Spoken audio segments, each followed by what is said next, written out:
the 22nd of February. It's a Thursday. It's 10:15 in the morning. And our weather here in Israel is getting more and more pleasant. Right now it's 61. We're going to hit 69 today and sunny. So it may heat up the house and dry it out. However, tomorrow's going to be overcast, no rain. Saturday the same. And the highs will be 66, 67, and then Sunday, sunny, 69 high, Monday, 71, and it's going to stay like this. I don't see any rain out about 10 days, so there is talk of another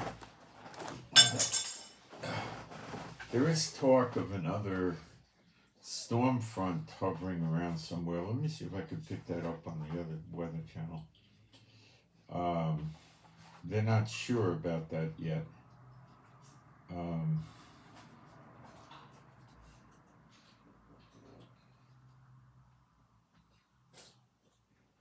Yeah, there's a chance of rain on the 27th. That's 5 days out.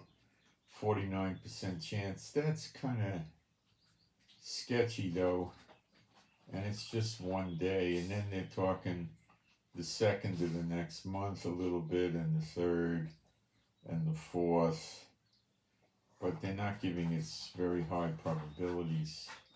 So I don't know what's going to happen. It might be a front. I don't know.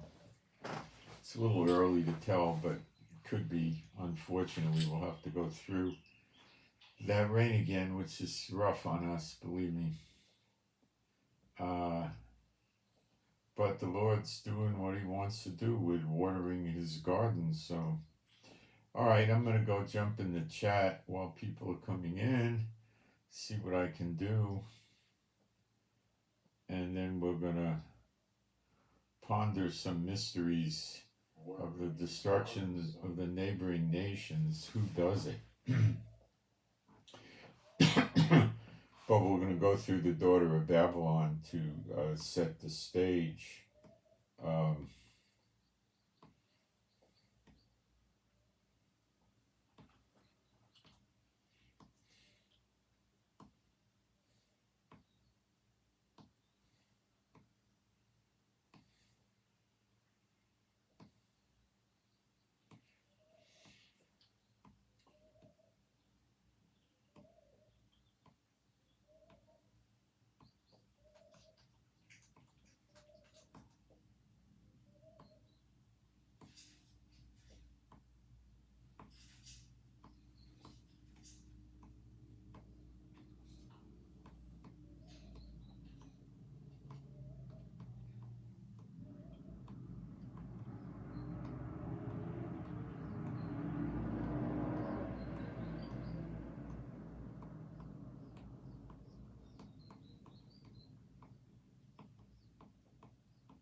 Wow, I got my stuff up there and I beat all the people coming in saying hello.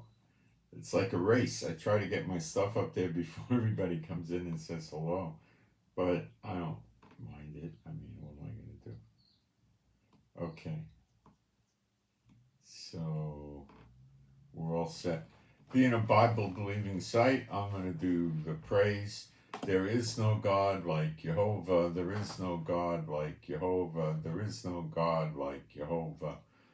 There is no God like Jehovah. There is no God like Jehovah. There is no God like Jehovah. There is no God like Jehovah. Okay, I think there's a few prayer requests. One, it's a toss request for L.J. Larry Jack Toss request for L.J. Larry Jack. L.J. Toss.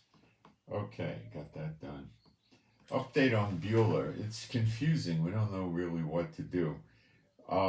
They took her ovaries and her uterus out, but the vet said she still has hormones in her system, so her nipples are swollen. Like, she used to get false pregnancies, so she's like going through a false pregnancy, but a pretty serious one now. And she's holding up in her kennel whenever she can, so she can, like that's what a mother dog does when she's getting ready to give birth. They hole up in a safe place. So she's got a false pregnancy. And she's getting feverish. The vet said that she never saw the organs look the way they did with her. So she sent it out, or she's sending it out to see if it was cancer. But then she turns around and says, we got it all out anyway. So we don't know what, I don't trust too much in vets and doctors. So what's going on with her may not be that serious. It could just be the leftover hormones. Maybe when she was removing it, more hormones got secreted. And this should die down in a few days. I don't know. She's eating plenty. She runs around outside. She barks and howls. She drinks water. Maybe she's not drinking quite as much. We gave her some pain medicine we got from the doctor, the vet, to make her feel more comfortable, and that seems to be helping from the swelling of the nipples and stuff. So I don't know what's going on. So please keep praying for Beulah the dog to be completely healed, and these false pregnancy things and other things, whatever it is, goes away. Appreciate that. We don't want to lose her. Okay. All right, I'm going to get to my notes and we'll get started.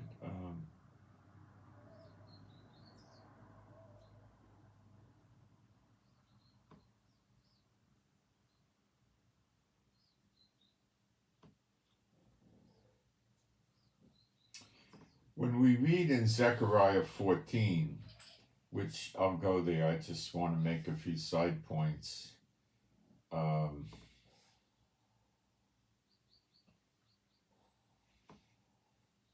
Which is the great day of the Lord, which is the great falling away. Hold on a second, I gotta see what this, it could be, I don't know what. I don't think I got any packages or anything, but let me see where I'm getting messaged.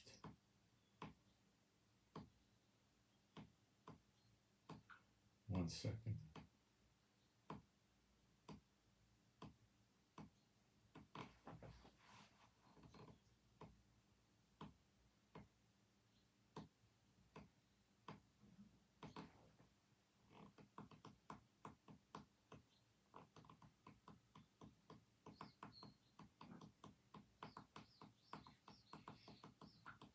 Yesterday I was sitting outside and I heard what sounded like two booms.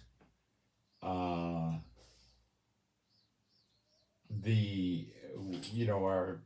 neighborhood militia people contacted the Israeli Defense Forces, and for a long time, a couple hours, we got no response, and then apparently it did an inspection, and there was no missile, rocket, or exploding drone or anything, and they couldn't find any signs of an explosion, so they narrowed it down more, and they think it was a sonic boom from a jet.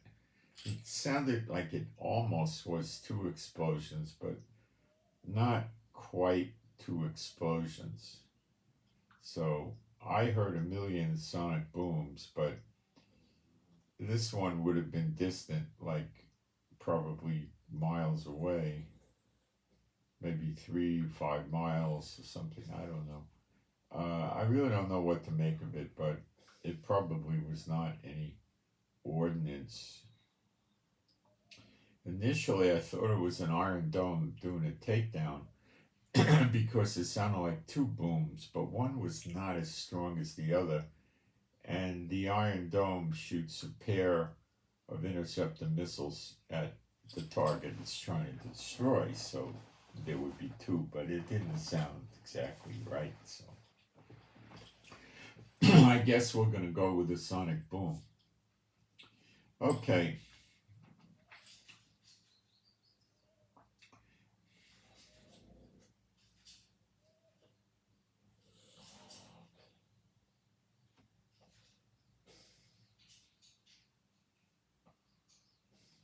Oh, wrong place.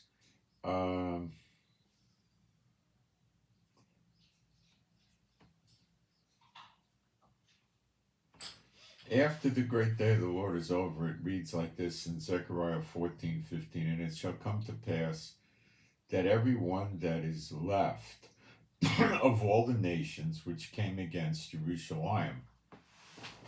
Now, the Lord leaves 1/6 of them left after the great day of the Lord. Okay, that's in Ezekiel, I think Ezekiel 38, the first few verses. It's only in the 1611 and the regular King James, 1599 Geneva. Most of the other English Bibles leave it out. They've edited it out. It's in the Hebrew manuscripts. Which came against Jerusalem shall go up from year to year to worship the King of the Lord of hosts and to keep the Feast of Tabernacles. And it shall be that whoso will not come up of all the families of the earth unto Jerusalem to worship the King, Jehovah of hosts, even upon them shall be no rain. And it talks about Egypt having to do this and keep this Feast of Tabernacles. Punishment of Egypt if they don't go up, and of all the nations that come not up to keep the Feast of Tabernacles. Does this mean the tribulation is not yet? I don't know. I thought it might, but the fact that there's only 1/6 of them left makes me think the tribulation came on them already. So again, this is, I think, the timing of the great day of the Lord with the great falling away, Ezekiel 38, 39, etc. will probably happen before. That's a tribulation on Israel, but those that are faithful to the Lord have a mark placed in their forehead and nothing happens to them, which the church never talks about because they don't want you to read Ezekiel chapters 8 to 11. They don't even want you to read Zechariah 14 because it shows the law is still in effect, so to speak, and they don't tell you that Joel is Ezekiel 38, 39, and so forth, so it probably Israel's great day of the Lord finishes first, and then comes the tribulation, or the tribulation probably gets into its fullness.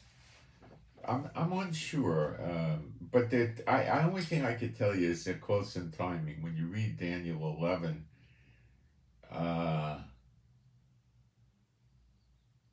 it's really rough to get the precision on this. But what I'm pretty sure of is when you go to Daniel 9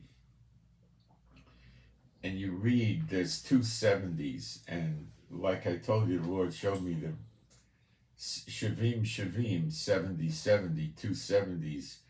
They're the same thing, 70 years, which I know they got all these crazy formulas that, it's not based on Hebrew. They don't know what they're talking about. So there's 2 70s. And the first 70 was the Babylonian captivity, and there's another 70 years, okay? And then we can get a decent sense of, not extremely precise for sure, but we get a decent sense of timing. In 9:25 of Daniel, it says, therefore, and understand that from the going forth of the commandment to restore and to build Jerusalem unto the anointed prince, which is the one who sits in the temple in Ezekiel 45 from the line of David, who gets cut off in the next verse or the verse after that. To build Jerusalem unto the anointed prince shall be 7 weeks and 62 weeks, and it really means years. So it says that the commandment shall be, I don't want to go through everything, 7, well, I have to, or it won't make sense. Let me look at the Hebrew. They do such a butcher job on this because they know that people aren't going to read the Hebrew.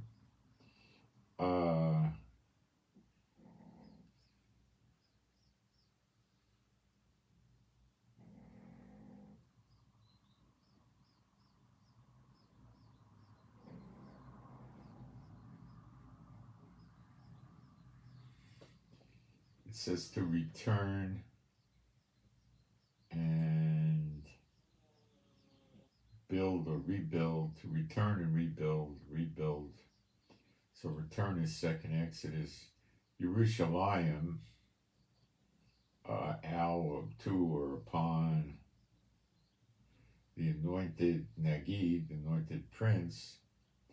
Shavim, it says 70. So I think from when they return and there's a command to build the city and the street to the anointed prince, it says 70. You got 70. So Shavim, that means that when the Israelites have returned and the commandment is to rebuild Jerusalem and the streets to the anointed prince, you've got 70. Okay, that's probably a reiteration of 924, 70. And then it says Sheva, it says 70.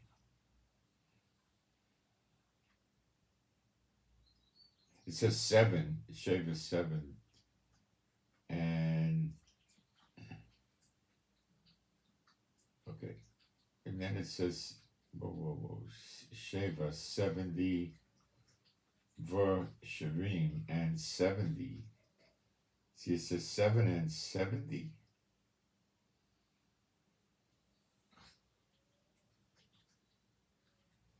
It's the same word for 70 and this one, 70. And then it says Sheshim 60 and Shnaim 60 and 2, 62.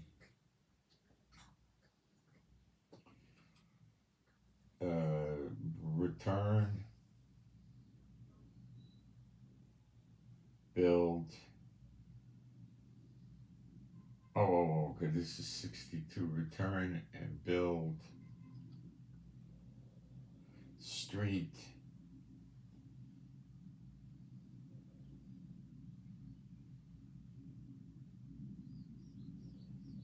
some kind of sharp word.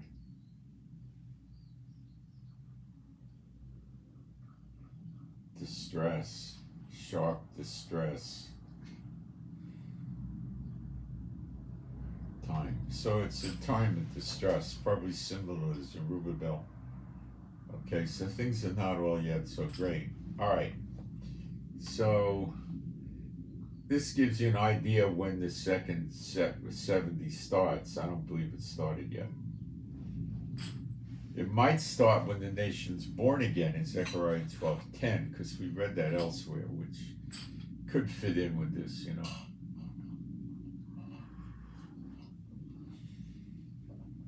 Okay? All right. And, all right. Now, I came across something very interesting today that should help us open things up. Jeremiah 46:28.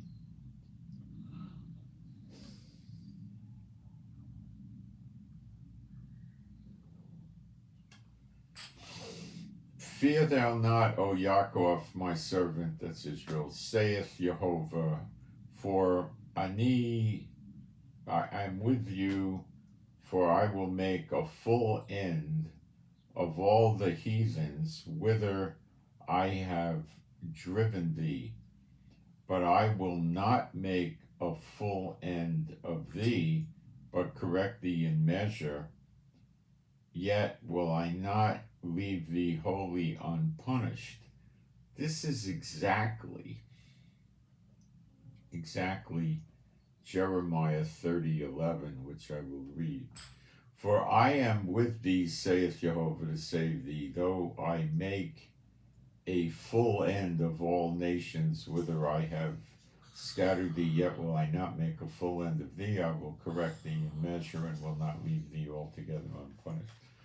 So we know that that's timed with the birth pangs, because that's what Jeremiah 30 is about, leading up to Jacob's trouble, which says, great is Jacob's trouble, but he shall be saved out of it. Now, we have a dilemma establishing Jacob's trouble. On the one hand, we could say it's Zechariah 12, which I think it is, because it talks about the birth pangs and the actual birth. And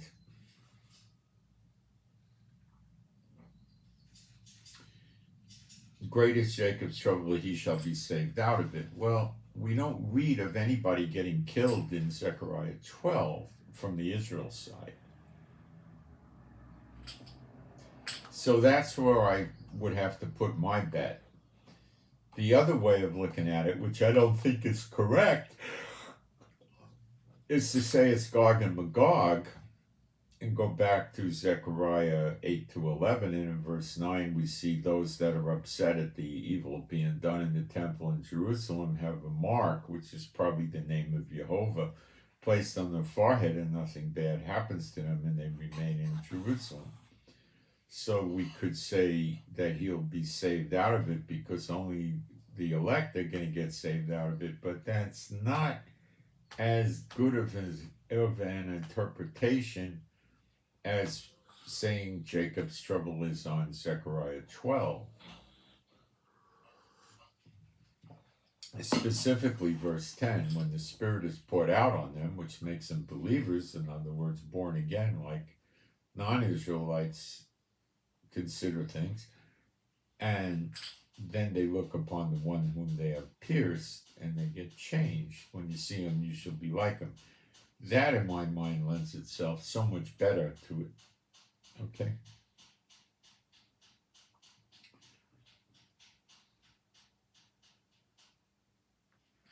So the tie-in to this full end of all nations is you could say, because it burns those surrounding Judah and Jerusalem up in a siege on the right hand and the left, you could say, okay, that's it, but that's not it. It's not destroying the nations. So I went through Jeremiah 46-49, and I found a lot of interesting things there about Moab and Edom and Yemen and places like that, Saudi Arabia, and Jordan and so forth getting destroyed. And I got the impression that it may not be Israel destroying these. Well, if we have time, we'll go through some of this today. I think we will.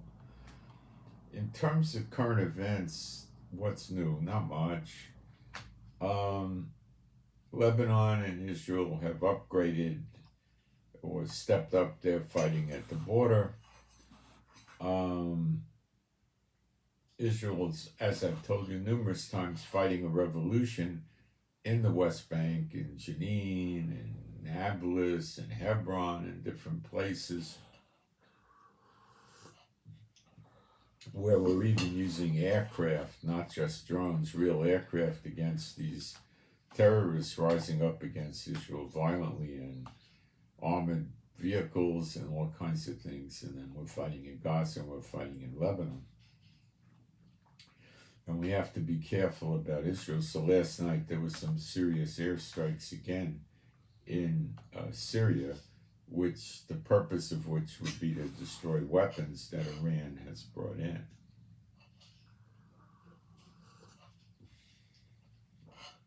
So we have to keep all eyes on Iran right now. It's very important, I think. Later on, Turkey, but right now, Iran.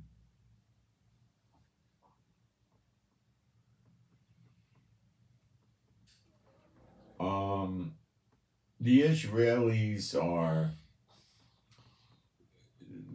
divided about the hostages. A lot of people want the hostages back at all costs. Let me tell you a story.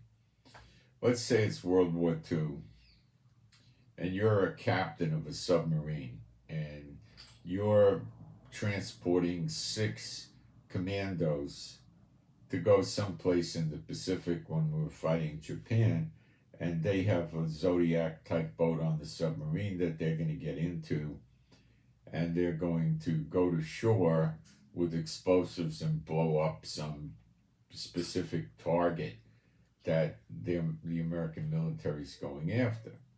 So you're a few miles offshore, maybe 2, 3, 4, 5, and these guys are in good shape, and there's 6 of them, and they can paddle their boat to the shore, or they might have a motor that's quiet. And they hide the boat on the beach somewhere, and then they could lightly bury it in sand or put bushes or something, and then they go blow up their target, run back to the beach, paddle out to come back to the boat. As they're coming back to the boat, and they're maybe 1 or 2 miles away, they're seen by the submarine. But then the radar sonar operator says, hey, we got 2 destroyers barreling down at us, and right now they're 2 or 3 miles away, and they're both headed right towards us. So the captain of the submarine has to decide, what is he going to do? He's got 85 sailors on the submarine, and he's got 6 commandos in the water. So he decides to wait as long as he dare, but he can't let the destroyers get within range of their artillery. They didn't have much with missiles and rockets then. So as the destroyers are getting into range where they could hit him with artillery shells, and they had big shells, they had 8-inch shells and stuff like that, which are pretty devastating to a submarine. So the captain's looking at this, and he has to make a decision. And he correctly decides to dive the submarine, run away from there, because if he doesn't and he waits to save the 6 guys, what a likely outcome would be is the whole submarine gets destroyed, all the sailors, including the 6 guys, get killed. So to save the bulk of the sailors, he dives the submarine, gets away from the destroyers, waits a few hours, then comes back to see if he could pick up the sailors in their rowboat, because it's possible that the destroyers wouldn't have picked them up on radar and had no idea they were there. And these guys would still be floating around waiting, and he could surface and rescue them. Now, this is an analogy to what Israel's going through. The 6 commandos are the hostages, and if you're the captain of the ship and you act stupidly, you can lose the ship and every living sailor on the ship. So the leaders of Israel have to be careful about this, because they can't jeopardize Israel at large by leaving Hamas in place to kill again. The same with Lebanon.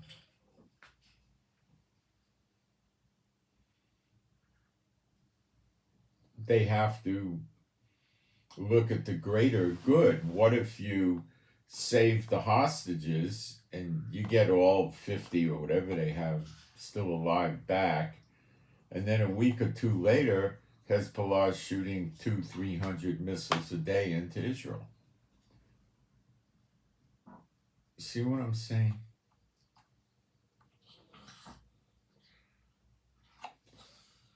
Netanyahu had the Knesset pass a bill that they're not going to do any kind of ceasefire until they've accomplished their goals in Gaza, no matter what any foreign nation says. So Netanyahu could have done this because he is afraid of pressure from Biden, and now he just tells Biden, I can't do it because it's against the law now. They wanted me to pass the law. We passed the law. If I do it, I'll get put in jail. It's against our laws. I can't do it. So then Biden starts talking about going to the UN and getting a Security Council move against Israel for a ceasefire, but Biden wants to condition it with a return of the hostages first. It'll also include more humanitarian aid, which Hamas keeps stealing from the people, and then saying we're committing genocide. You know, this sort of nonsense. So Biden didn't ever file this with the UN Security Council, and he vetoed the Algeria version of it, which didn't call for the return of the hostages, just the ceasefire. So the UN is being pitted against Israel right now.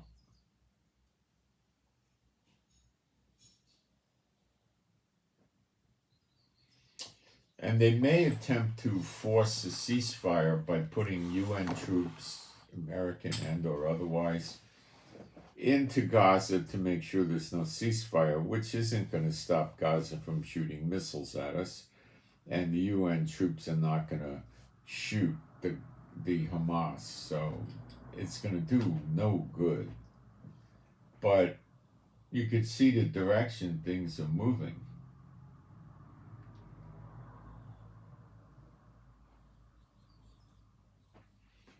The Americans and the nations want to keep Hamas functioning and viable inside Gaza to keep attacking us. Don't kid yourself about this. Okay?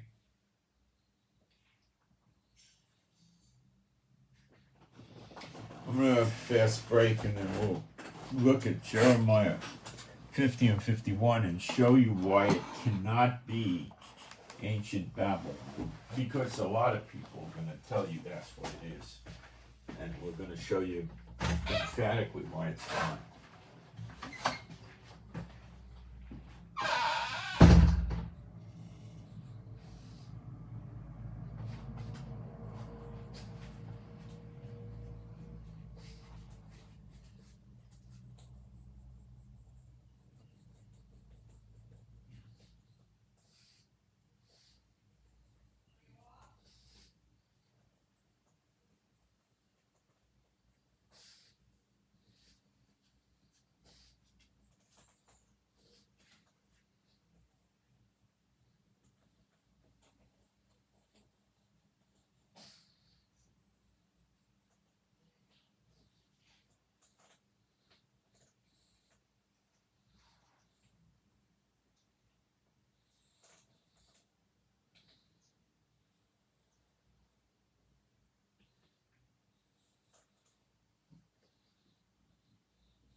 Okay.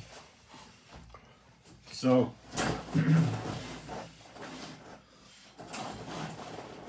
let me look at the chat, see if we got garbage.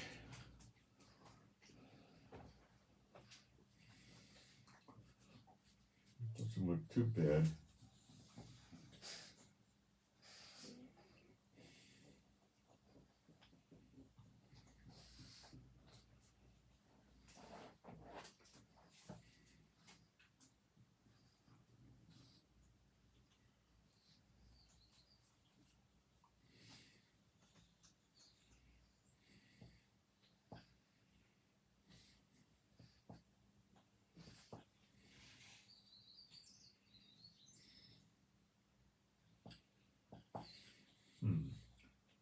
Hang on a minute.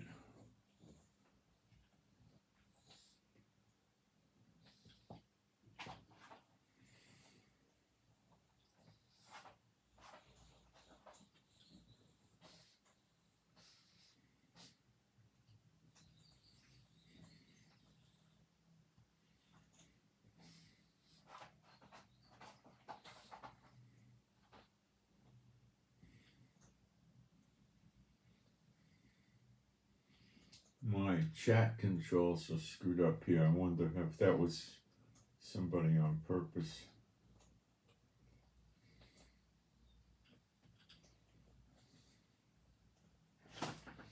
Give me a second, let me try to figure out what happened.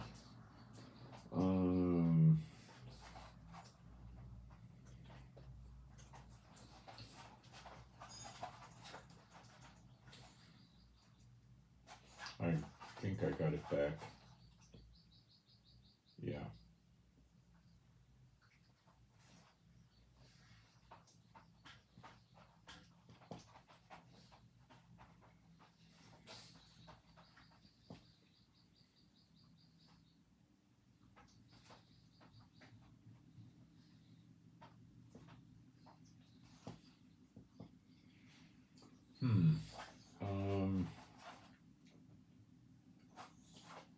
Things are not working well here. Try this again. Let's see if I can shock this into.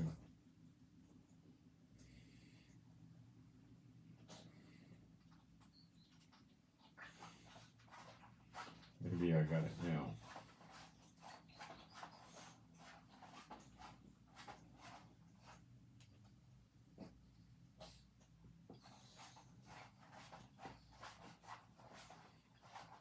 Yeah, I got it working.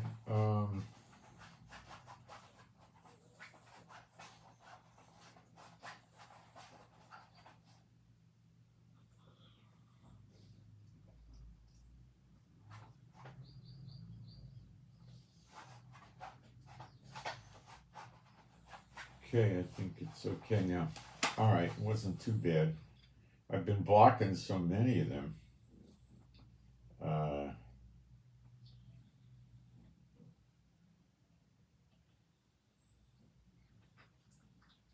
Okay.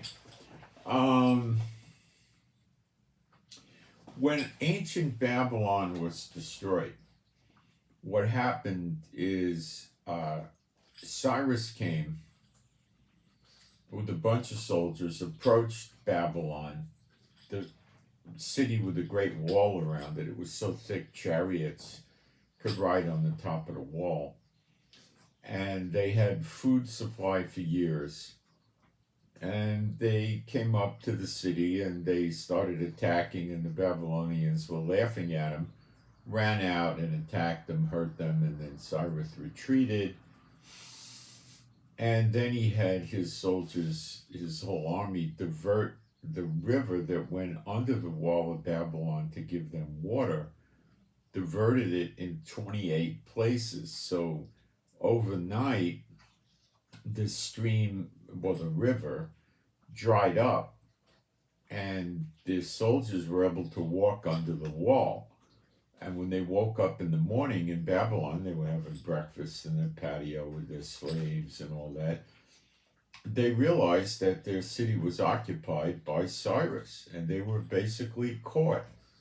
Now, if there was a normal siege against the city, catapults would be throwing in fireballs, big rocks. They'd have thousands of soldiers pelting arrows and fire arrows down on them. They'd come with siege ramps and works and start battering against the walls, throwing stuff in there. And the Israelites in Babylon probably would have been killed to some extent. So in order to preserve them, Jehovah worked it out this way. Okay? Now, Babylon back then was not burned, and it was not made a desolate place. I'll show you. See, it says that nobody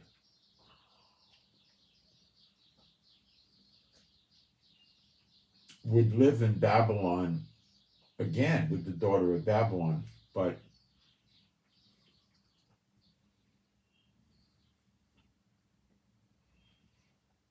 when you look at the Babylonian Empire, there's people living all over the place there.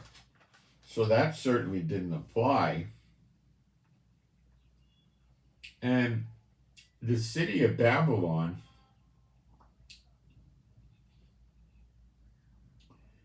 is basically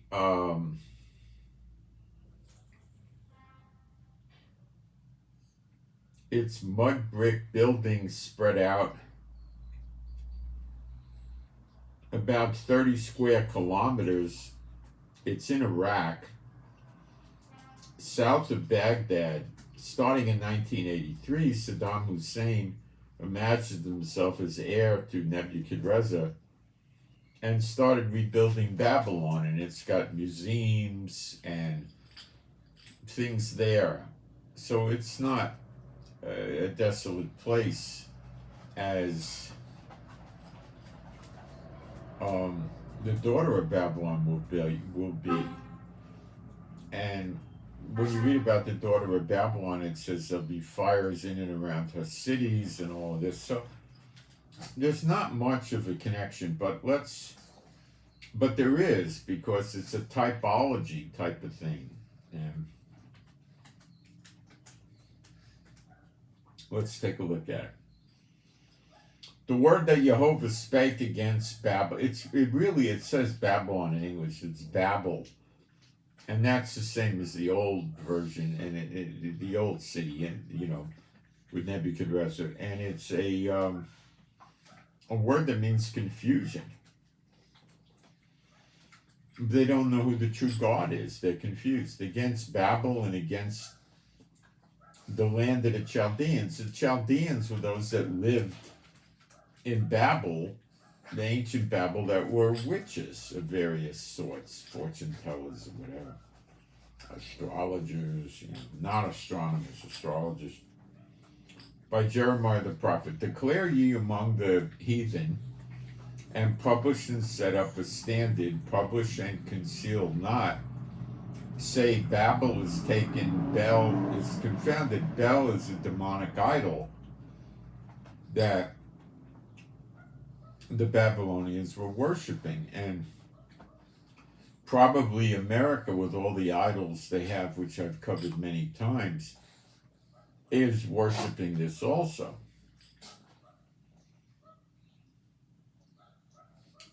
You got Masons, you got Shriners, you got Satanists, there's no end to it. Bel is confounded. Merodach, another one of these spirits, is broken in pieces. Her idols are confounded. Her images are broken in pieces. Now, if the invaders were just Russians or Chinese, they probably would not bother breaking the images into pieces. That's something the Muslims do. For out of the north there cometh up a nation against her.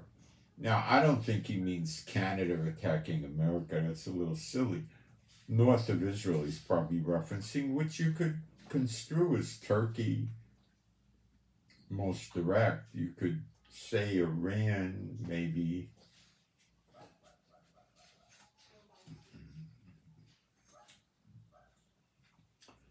And it says, there cometh up heathen against her, which shall make her land desolate. None shall dwell therein, they shall remove, they shall depart, both man and beast. Now, they never got to leave when Cyrus entered the city. They didn't go out, as you'll see. In those days and in that time, saith Jehovah, the children of Israel shall come, they and the children of Judah together, going and weeping, they shall go and seek the Lord their God. Now this is a pattern. Like what's been done once will be done again. When they did, after Cyrus captured Babylon, they did go back to Israel, with Cyrus's blessings. And the Babylonians, towards the end, weren't that nice to him and didn't want to let him go back when the 70 years was up. So because they were trying to show their pride and arrogance and keep the children of Israel from their land, God had them destroyed. They shall ask the way to Zion with their faces thitherward, saying, come and let us join ourselves to Jehovah in a perpetual covenant that shall not be forgotten. This doesn't sound exactly like went on when they came out of Babylon, but maybe that's not such a strong argument. Next verse, Jeremiah 56. My people hath been lost sheep. Their shepherds have caused them to go astray. They have turned them away on the mountains. They have gone from mountain to hill, that they forgot their resting place.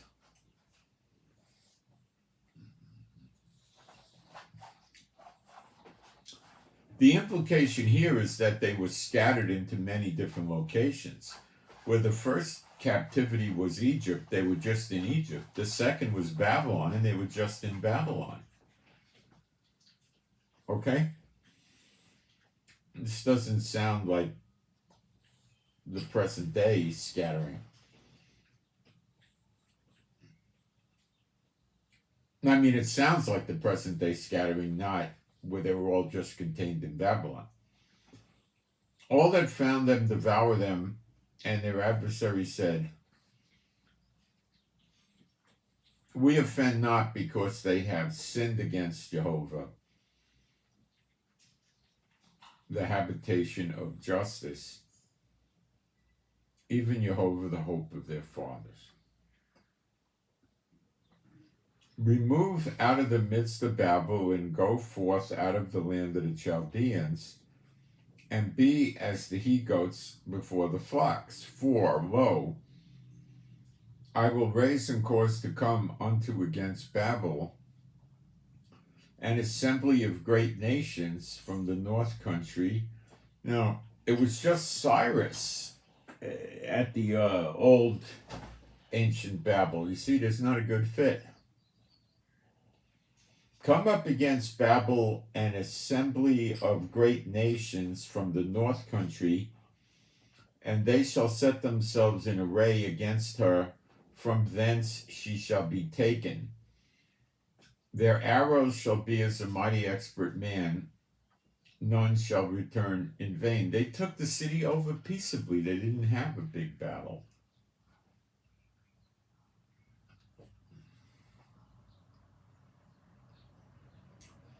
And Chaldea shall be a spoil. All that spoil her shall be satisfied, saith Jehovah. Of course, Cyrus spoiled her, looted her.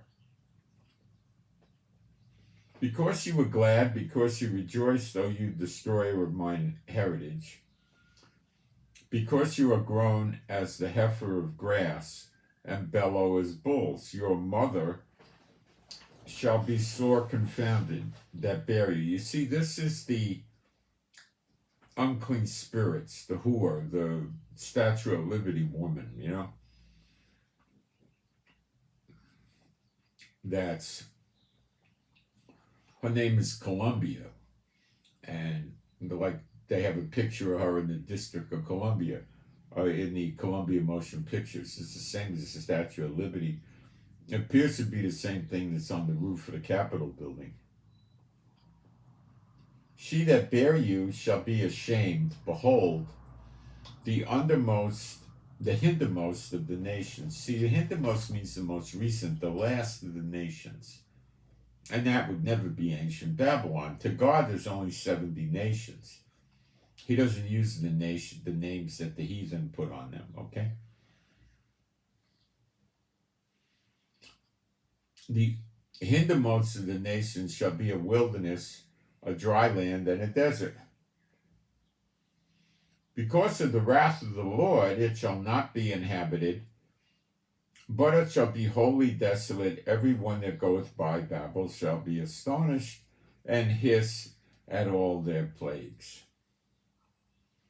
All her plagues. Now, this could mean the two witnesses are going to be putting plagues on her. Maybe. Maybe not.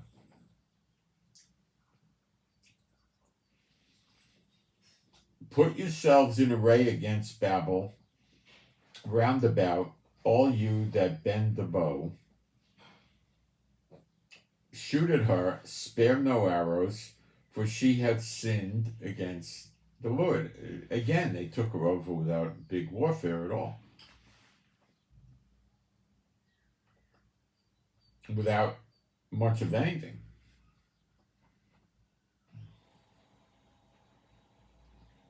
Shout against her round about. She hath given her hand. So whoever's running America at this time surrenders or attempts to. Her foundations are fallen. Her walls are thrown down. The only walls I know about are the ones with Mexico. So apparently they pushed through from Mexico. They want their chance to loot and pillage too. For it is the vengeance of Jehovah, day of vengeance. Take vengeance upon her, as she hath done, do unto her. Cut off the sower from Babylon, that's the one planting the seeds. And him that handleth the sickle, those are the ones that do the harvesting. These are from other countries.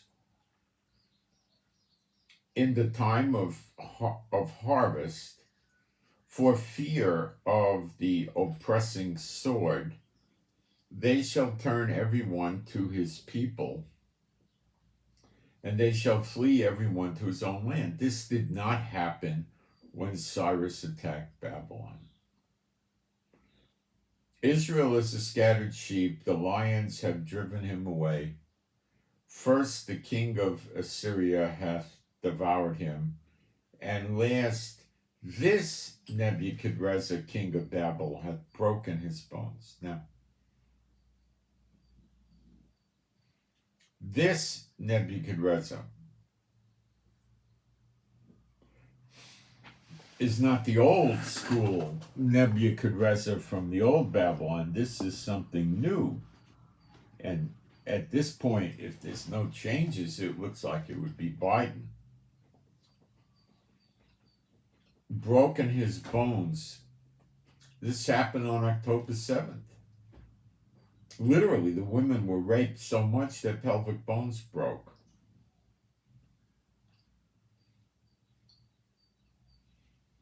Therefore, thus saith Jehovah of hosts, Elohim Israel, God of Israel, behold, I will punish the king of Babel and his land,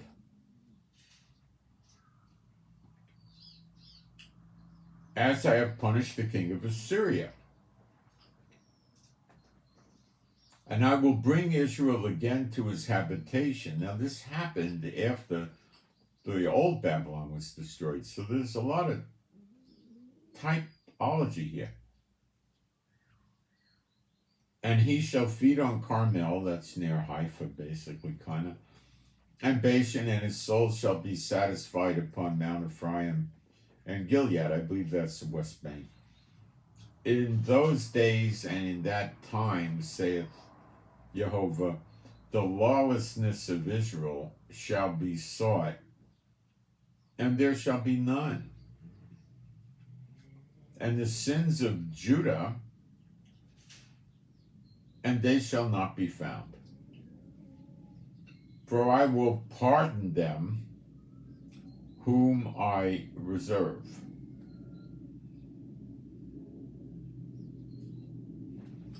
Go up against the land of Merathaim. Again, it's a reference to the old Babylon. Even against it, and against the inhabitants of Pekod. Again, a reference to old Babylon. The inhabitants of Pekod waste and utterly destroy after them, saith Jehovah, and do accord to all that I have commanded. So he's controlling this attack. A sound of battle is in the air and of great destruction.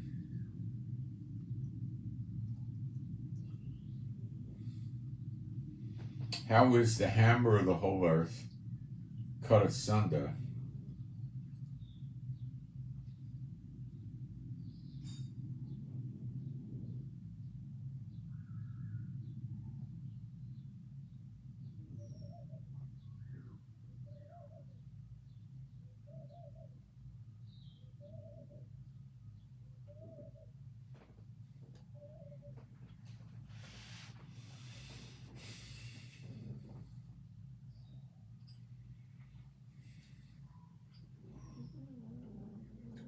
The hammer of the whole earth is America. There's no one else that can fit that. Okay? And broken. How is Babel become a desolation among the nations? I have laid a snare for thee. See, Jehovah has a snare for America. And America's in the snare now. And thou art also taken, O Babel. And thou wast not aware, though thou art found and also caught, because thou hast striven against the Lord. Well, he's trying to run that land of Israel. He's telling us what to do and what we can't do. They're completely against Jehovah.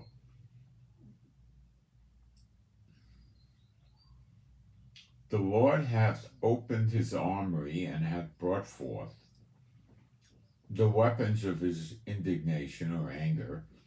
For this is the work of Jehovah of armies in the land of the Chaldeans. Come against her from the utmost border. That would be Alaska, probably. Hawaii's not a border. The Virgin Islands is not a border. Puerto Rico's not a border. It would have to be Alaska, I think. Or Canada. Open her storehouses, cast her up as heaps, and destroy her utterly. Let nothing of her be left. Slay all her bullocks. I think this is law enforcement, the bulls. Push people around with their horns. Because they're enforcing insane laws on the people. Okay? Killing them, putting them in jail for stupid reasons. Let them go down to the slaughter. And when the sleeper agents are broken loose, as I'll show you today, I think you'll see, the military is dead. They're going to hit the military bases first, and then the police will try to defend the community. I suppose they'll be into them.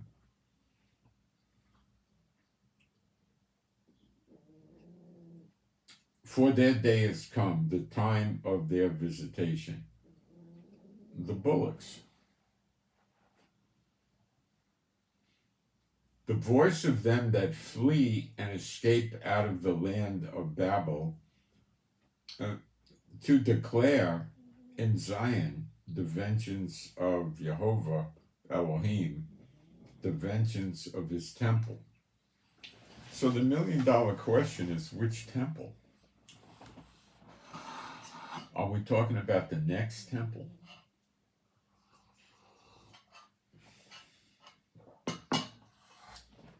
I don't think so. We'll see what's done, and I don't think they're going to be able to do that in the next temple. I don't believe this. I think it's a throwback to what was done when the Babylonians, burned the temple and took all the artifacts and everything else. Call together the archer against Babel, all you that bend the bow. Camp against it round about. Let none thereof escape. Recompense her according to her work. Year of recompense is clue. According to all that she hath done, do unto her. For she hath been proud against Jehovah, against the Holy One of Israel. Look how they behave towards us. They want a second state solution, a two-state solution. They want a ceasefire on the war. They don't want any. They want humanitarian aid and all this stuff. Therefore shall her young men fall in the streets, and all men of war shall be cut off. Now, this is consistent with the sleeper agents attacking the military bases, which are just guarded by a handful of MPs and Department of Defense police with pistols or maybe an assault weapon. Not that many of them. Maybe on a shift you got 10 or 12 or 15, or you got a few at the gate coming and going. They do patrol looking for thieves and drunks and rapists and whatever, but there's very few, and the soldiers are basically unarmed unless they're out in training at the range. They're unarmed.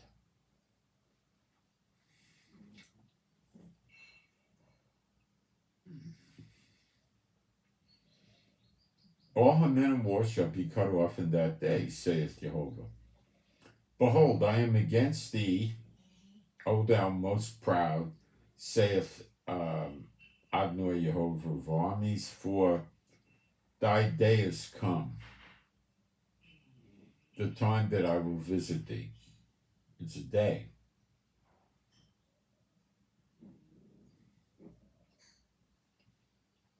And the most proud shall stumble and fall. Those are your Satan bots. And none shall raise him up.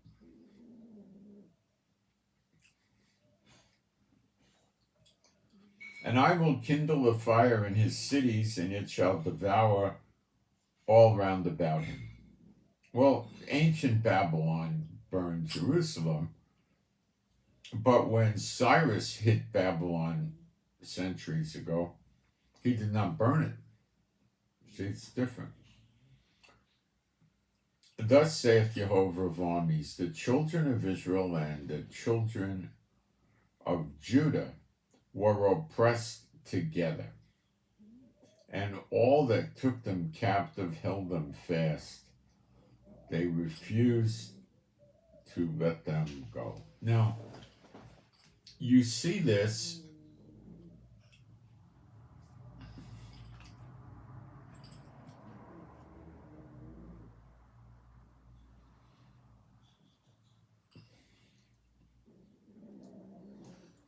Egypt didn't want to let him go. Babylon didn't want to let him go.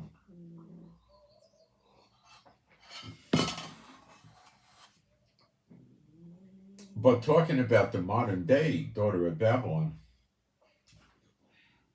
it appears that there's going to be events in Israel, like Elijah probably and Apostle John, and the nations are going to cut the flow of the Israelites or the Jewish people or the 12 tribes people. At this point, it'll be all 12 tribes. They're going to try to curtail them coming to Israel. And it says, I took them captives, and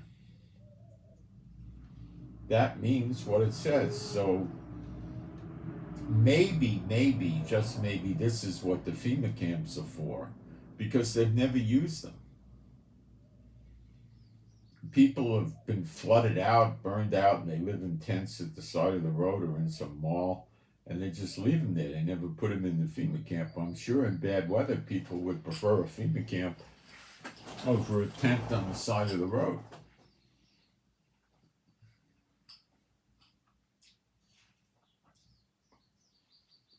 Their Redeemer, think year of redemption, is strong. Jehovah of armies is his name. He shall thoroughly plead their cause, that he may give rest.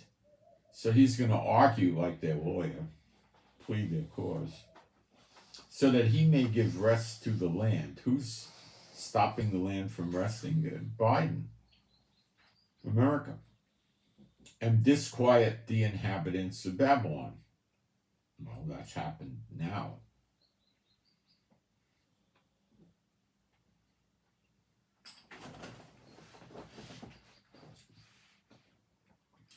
A sword is upon the Chaldeans, that's the occupants of Babylon, saith Jehovah, and upon the inhabitants of Babel, and upon her princes. Those are like mayors, county board of supervisors, rich industrialists and stuff, and upon her wise men. That's an oxymoron in America, not an oxymoron, wise men in America, okay. Like that, her wise men means the government people. Advisors, maybe the Joint Chiefs of Staff and things like this. A sword is upon the liars, that's them. They shall dote. A sword is upon her mighty men, and they shall be dismayed. A sword is upon their horses and upon their chariots, and upon the mingled people that are in the midst of her. Well, they call America the melting pot, the mingled people. Okay? And they shall become as women. They're going to be scared, afraid to fight.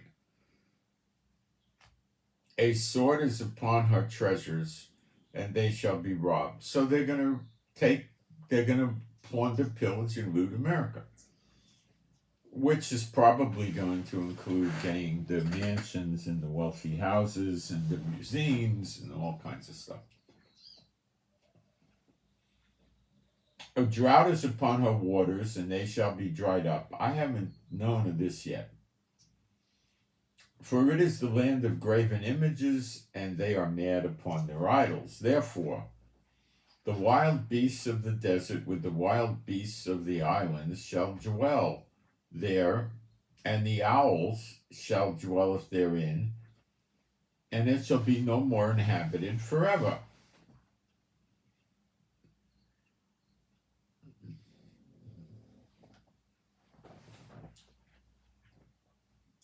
Neither shall it be dwelt in from generation to generation. As God overthrew Sodom and Gomorrah, he did that by fire and brimstone.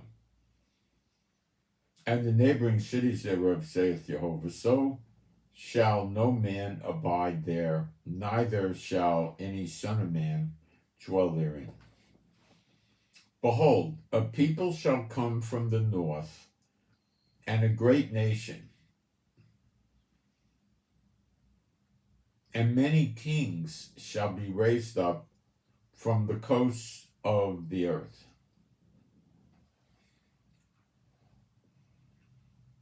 They shall hold the bow and the lance. They are cruel and will not show mercy. It sounds like the people that hit us on October 7th. Their voice shall roar like the sea, and they shall ride upon horses, everyone in array.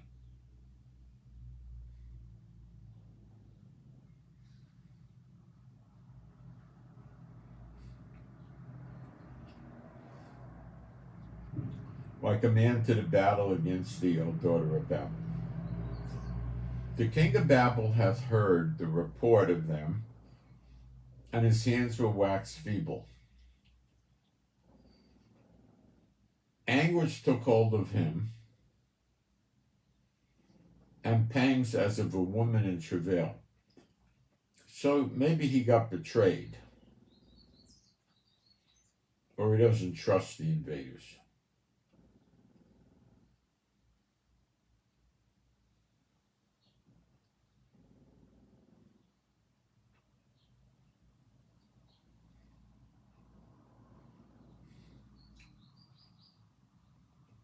Behold, he shall come up like a lion from the swelling of the Jordan unto the habitation of the strong.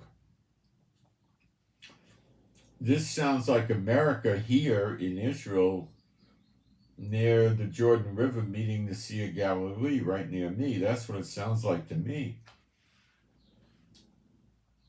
Unto the habitation of the strong, that's Israel. Not yet today, but pretty quick. But I will make them suddenly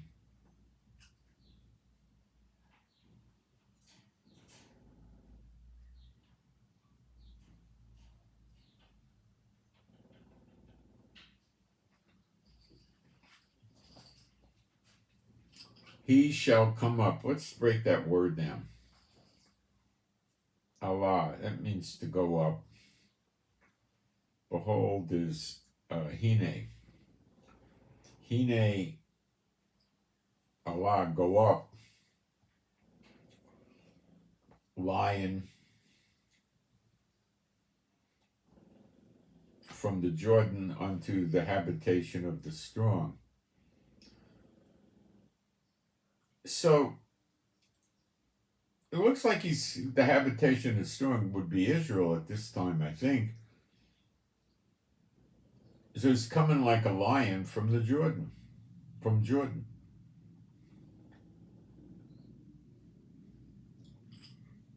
I will make these suddenly run away.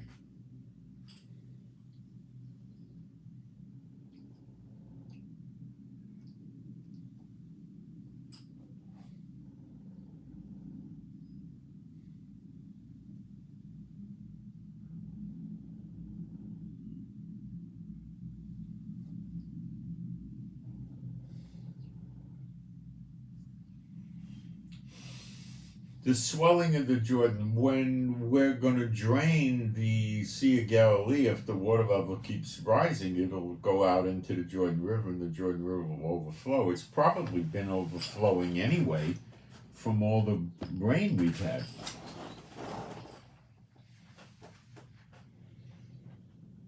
Unto the habitation of the strong. And that word is what? Not Strong's Concordance.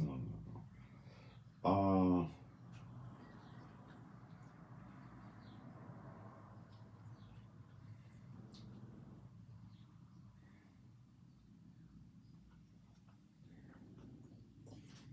No, it means permanent. It doesn't mean strong. Habitation of the permanent. That would be Israel. The Israel.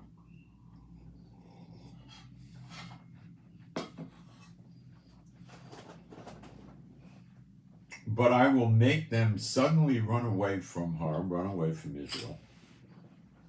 And who is the chosen man? That's all added in. So what it's saying is, who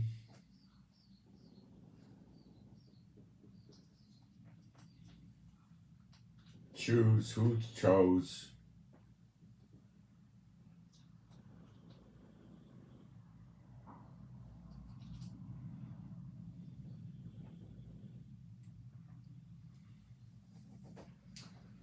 next word's a little challenging. Let's see how Strong's flips it into English.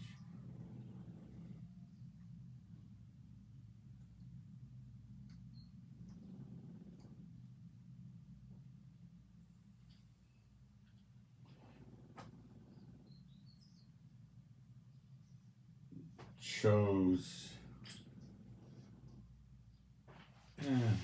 selected or something over,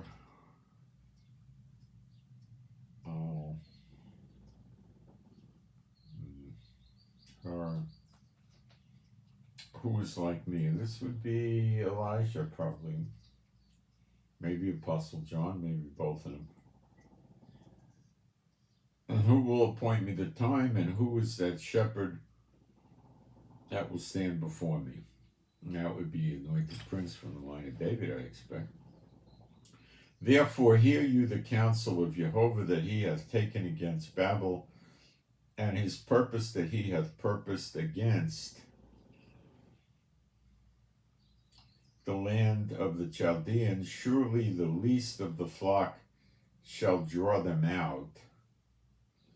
Surely he shall make their habitation desolate with them.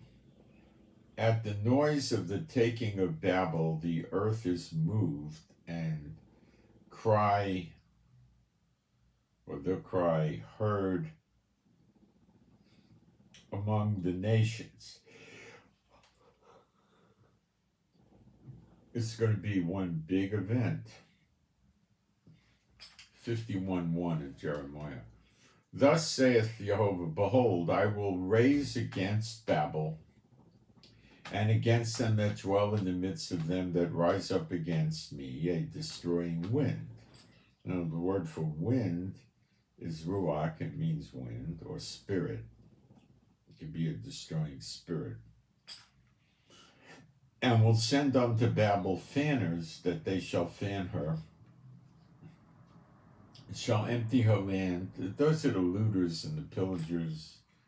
In the day of trouble, they shall be against her round about.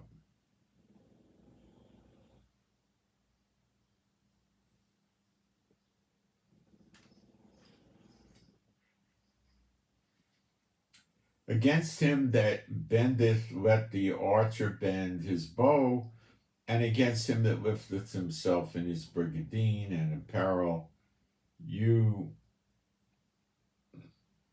yea, not her young men, destroy you utterly.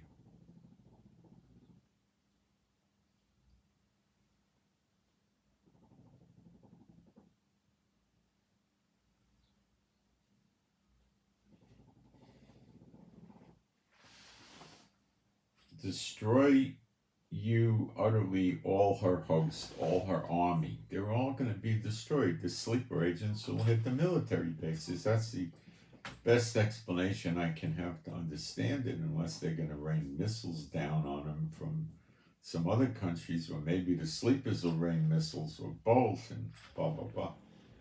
Thus the slain shall fall in the land of the Chaldeans, and they that are thrust through in her streets. For Israel hath not been forsaken, nor Judah of his God, of the Lord, of Jehovah, of armies, though their land was filled with sin.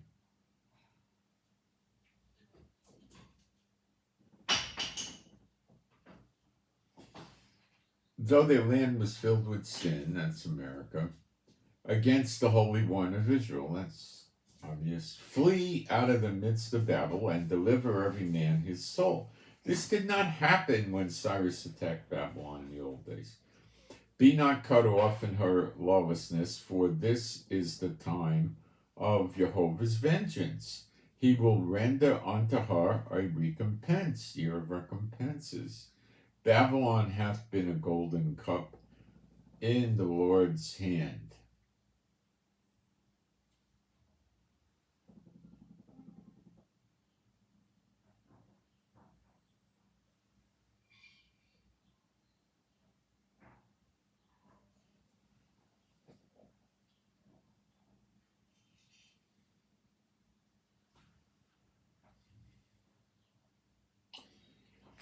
Be not cut off in her lawlessness, for this is the time of Jehovah's vengeance. He will render unto her a recompense, year of recompenses.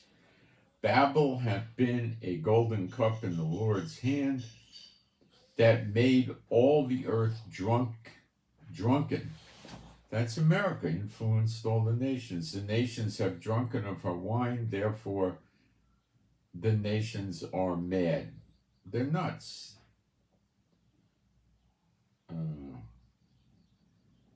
Doesn't say that. It means they're like boastful. They're boasting in their service to the unclean spirits. That's what that means, I guess. And maybe the wealth and riches as well. And maybe even the military. Babylon is suddenly fallen and destroyed. How for her sake take balm for her pain, if so be she may be healed.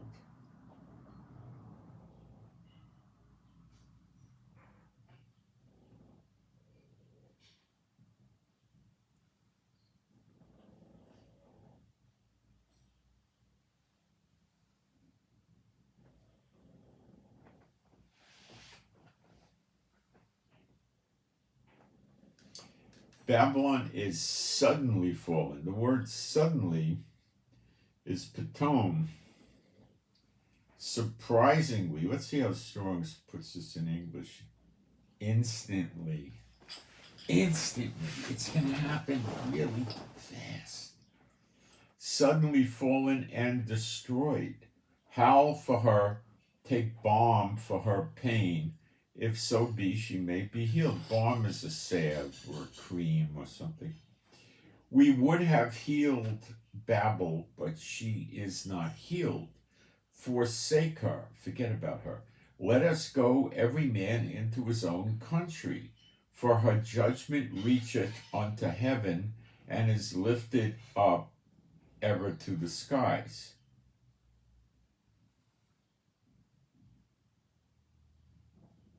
This could likely be balm to her wounds, the revolutionaries trying to overthrow the Fed or something at this time. Jehovah hath brought forth our righteousness. Come and let us declare in Zion the work of Jehovah Elohim. So they're going to Israel, second Exodus. Make bright the arrows, gather the shields. Jehovah hath raised up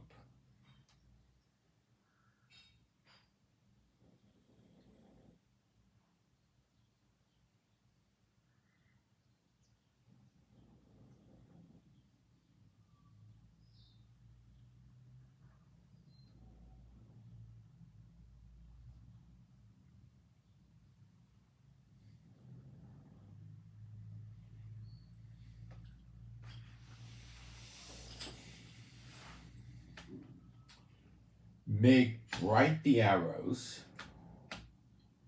Maybe that's missiles. The word for bright could be select, polish. What does Strong's do with this word? Cleanse, choose. Gather the shields.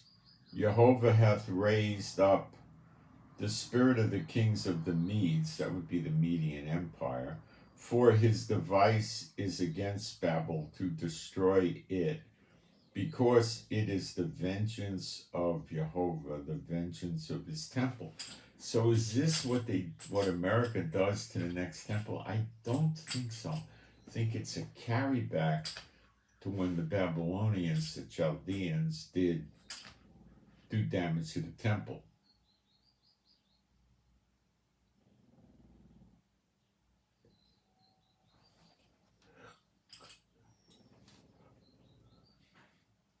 Set up the standard upon the walls of Babel. That would be the Mexico walls.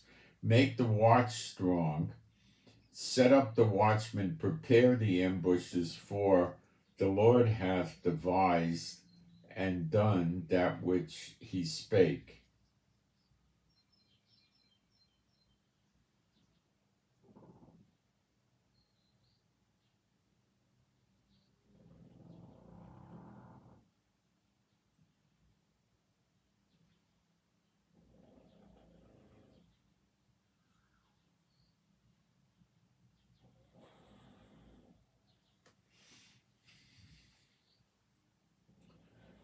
hath both devised and done that which he spake against the inhabitants of Babel. O thou that dwellest upon many waters. Now, America has 8,000 rivers, probably about that many lakes. They got the Great Lakes, they got the Atlantic, the Pacific, the Gulf of Mexico. What else do people say is it? They say the Vatican. The Vatican doesn't have water. I mean, they got water fountains and toilets, you know. Medina and Mecca and Saudi Arabia, they're in the desert. How could it be? O thou that dwellest upon many waters, abundant in treasures, thine end come in the measure of thy covetousness. Jehovah of hosts hath sworn by himself, saying, surely I will fill thee with men as with caterpillars, and they shall lift up and shout against thee. He hath made the earth by his power. He hath established the world by his wisdom, and hath stretched out the heavens by his understanding. When he uttereth his voice, there is a multitude of waters in the heavens.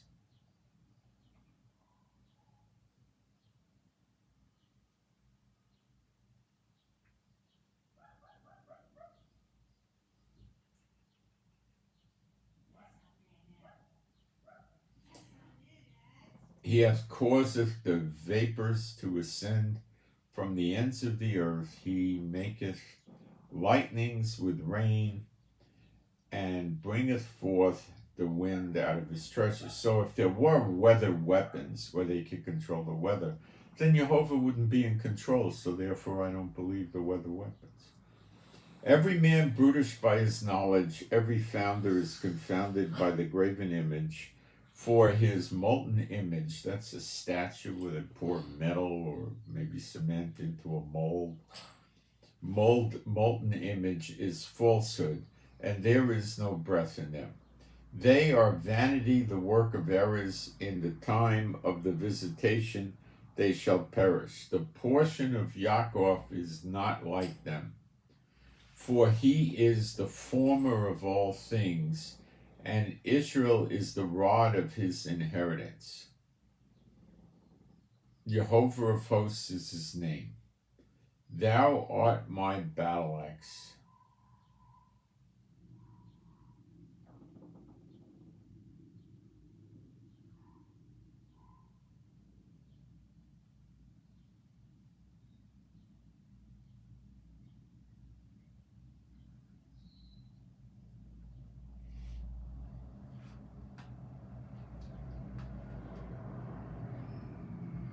The portion of Yaakov is not like them, for he is the former of all things, and Israel is the rod of his inheritance.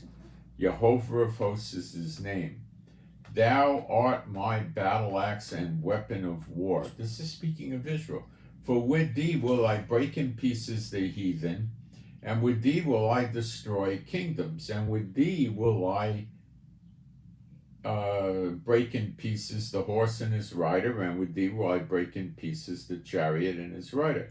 With thee so will I break in pieces man and woman, and with thee will I break in pieces old and young, and with thee I will break in pieces the young man and the maid. I will also break in pieces with thee the shepherd and his flock, and with thee I will break in pieces the husbandman and his yoke of oxen, and with thee will I break in pieces captains and rulers. And I will render unto Babel and to all the inhabitants of Chaldea all their evil that they have done in Zion, in Israel, in your sight, saith the Lord. Now, is this a throwback to the past? I'm not thinking that. In your sight, I think it means us today. And like I've given you the involvement in October 7th, I think that it's even deeper than that.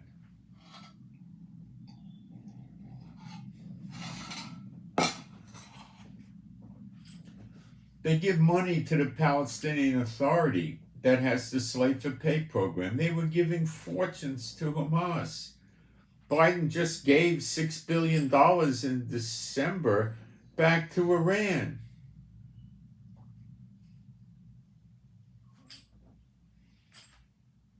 They got 50-something thousand soldiers right now to protect the following countries, every one of which is an enemy of Israel: Kuwait, Bahrain, Qatar, UAE, Oman, Jordan, Syria, Saudi Arabia.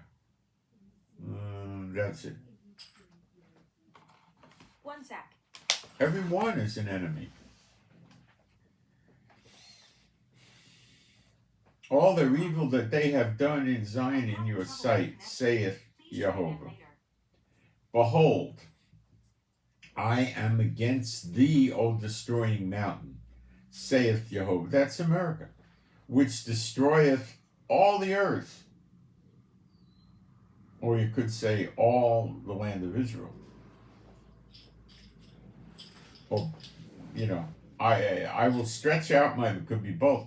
I will stretch out my hand upon thee and roll thee down from the rocks and make thee a burnt mountain. Well, it's going to be destroyed by fire in and about the cities. And they shall not take of thee a stone for a corner, nor a stone for foundations, no more building. But thou shalt be desolate forever, saith Jehovah. Set ye up a standard in the land, blow the trumpet among the nations. Prepare the nations against her, call together against her the kingdoms of Arat, Mini, and Ashkenaz. These are the stand countries that used to be the USSR that now have mutual defense treaties with Russia. Appoint a captain against her, cause the horses to come up as the rough caterpillar. Prepare against her the nations that's the heathen, with the kings of the Medes, the captains thereof, and all the rulers thereof, and all the land of his dominion, and the land shall tremble and sorrow. For every purpose of Jehovah shall be performed against Babel, to make the land of Babel a desolation without an inhabitant. The mighty men of Babel have forborne to fight. They're so scared they don't fight. The mighty men, who are they? Well, the gangs, the survivalists, the preppers. They have remained in their holds, their bug out locations. The might hath failed. They become as women, they have burned her, burned daughter of Babylon. They have burnt her dwelling places. Her bars are broken. One post shall run to meet another, and one messenger to meet another, to show the king of Babel, that would be the president, that his city is taken at one end, that's DC, and that the passages are stopped, and the reeds they are burned with fire, and the men of war are affrighted. For thus saith Jehovah,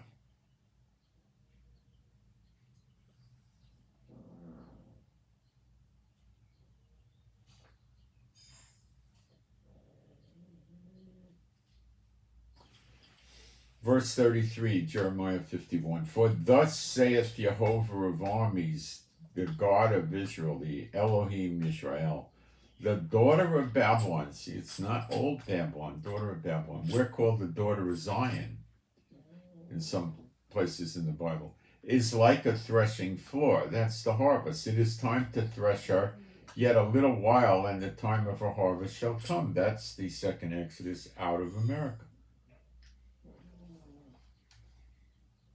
Nebuchadnezzar, the king of Babel, hath devoured me. This is not this Nebuchadnezzar, it's apparently the old one. Hath devoured me, he hath crushed me, he hath made me an empty vessel. He hath swallowed me up like a dragon, he hath filled his belly with my delicacies. He hath cast me out.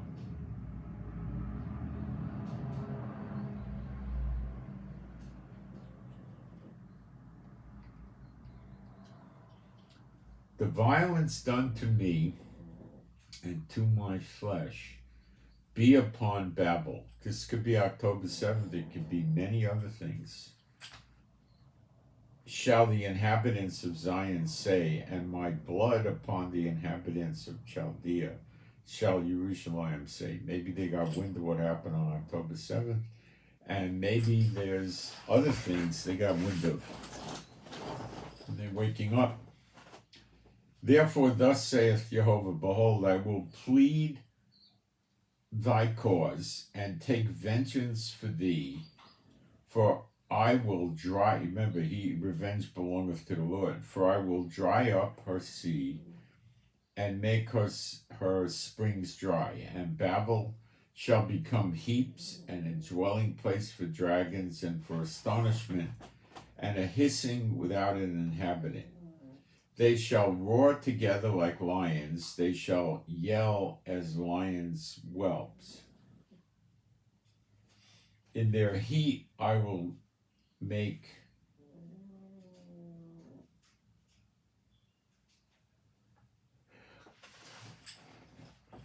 in their heat. Now that could be, sexual heat. I will make their feasts, and I will, like orgies. I will make them drunken, that they may rejoice and sleep a perpetual sleep, and not wake, saith Jehovah. They'll just fall asleep and they'll get killed in their sleep, I guess. I will bring them down like lambs to the slaughter. Lambs don't fight back, like rams with the he-goats. How is Sheshach taken, and how is the praise of the whole earth surprised? How is Babel become an astonishment? Sheshach is a throwback, I believe, to the old, another name for Babylon, or one of the demon idols, images from Babylon. Babylon has become an astonishment to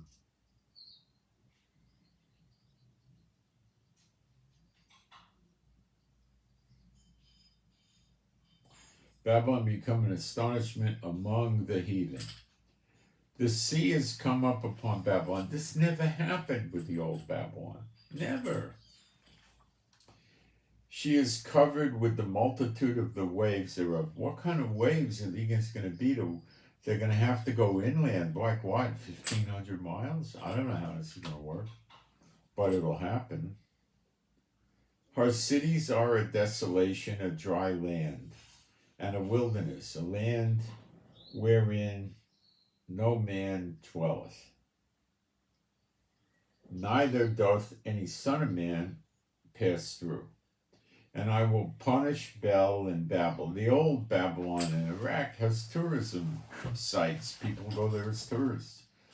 I will punish Bel in Babel, and I will bring forth out of his mouth that which he hath swallowed up, and the nations shall not flow together any more unto him.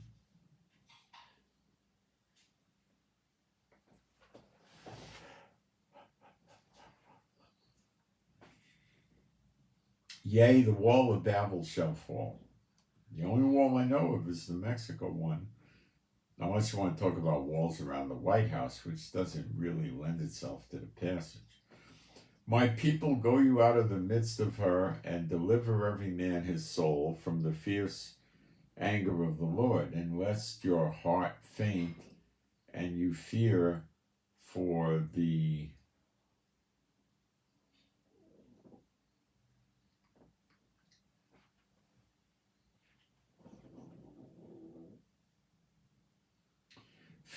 rumor that you will hear in the land.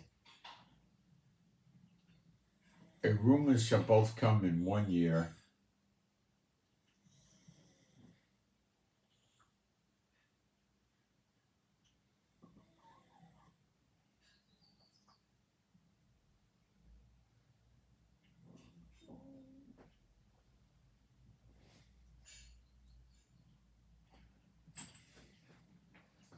the rumors shall both come 1 year, and after that in another year shall come a rumor, and violence in the land, ruler against rule. This has begun with Texas in the border with Governor Abbott and the other states supporting him. We're getting there. Therefore, behold, the days come that I will do judgment upon the graven images of Babel, and her whole land shall be confounded, and all her slain shall fall in the midst of her. Then the heavens and the earth and all that are therein shall sing for Babylon, for the spoiler shall come unto her from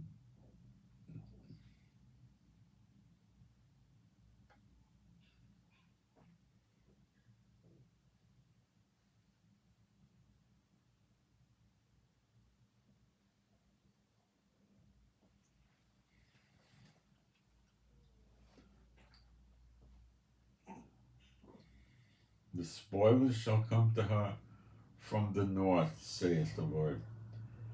As Babylon has caused the slain of Israel to fall, so at Babel shall fall the slain of all the earth. So America may still do more bad things to us.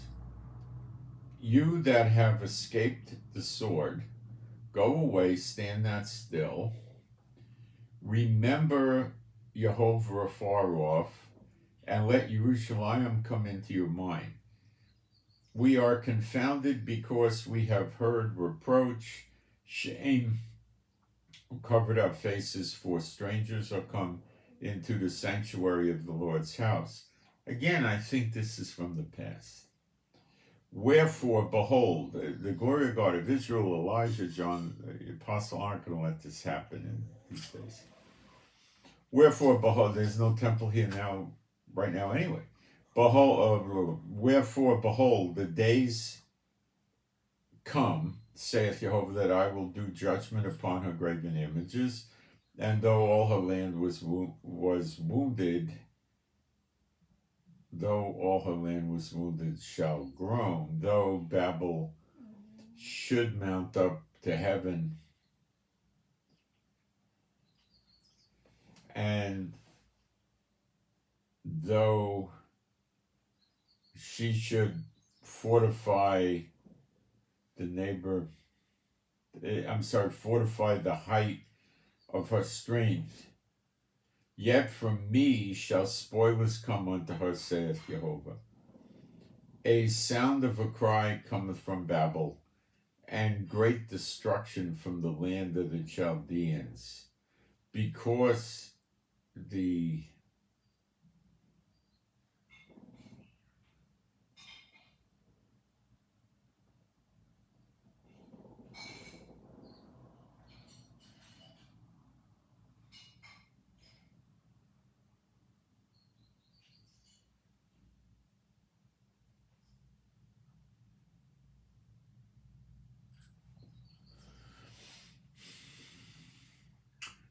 Lord has spoiled Babel and destroyed out of her the great voice. Who has the great voice but America? Nobody. Does anybody listen? Do all the countries listen to India or China or Russia or Iran? No. America, yeah. The Pope, the only ones that listen to him is some Catholic countries. The Hindus don't, the Buddhists don't, the Muslims don't, the atheists, the communists, they don't. And America doesn't. So it's only America, the great voice. When her waves do roar like great waters, a noise of their voice is uttered, because the spoiler is come unto her, even upon Babel, and her mighty men are taken. Every one of their bows is broken, for Jehovah Elohim of recompenses, year of recompenses, shall surely requite, and I will make drunk her princes and her wise men, her captains and her rulers, her mighty men, and they shall sleep.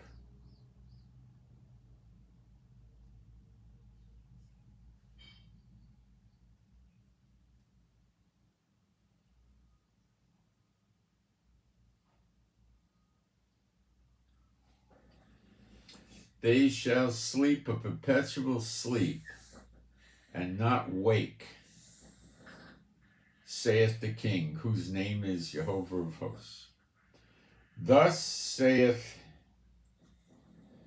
Jehovah of hosts, or of armies, the broad walls, and that could be the long walls, the Mexico walls, of Babylon shall be utterly broken, and her high gates shall be burned with fire, and the people shall labor in vain, and the folk in the fire, and they shall be weary. They're getting there right now. The word which Jeremiah the prophet commanded Sariah the son of Neriah, it just talks about throwing it in the air. Okay, so I think we've beat it down pretty good. This is not old Babel. So there's a lot of people that cling to that. So if you're postured with trying to explain it to them, you could hopefully have gleaned something out of this and explained it to them. I'm going to take a quick break, and we're going to go through some other chapters of Jeremiah.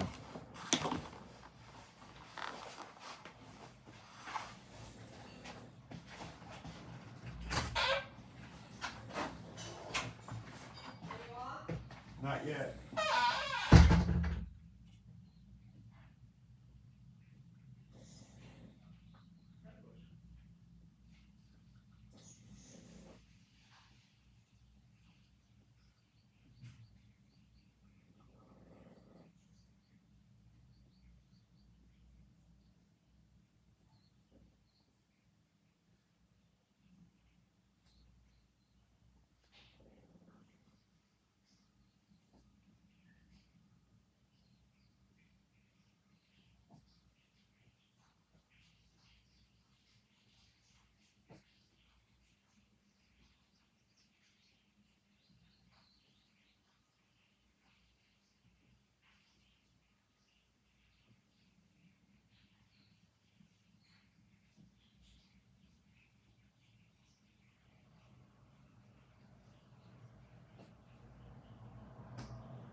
Next thing I'm going to try to do is more difficult.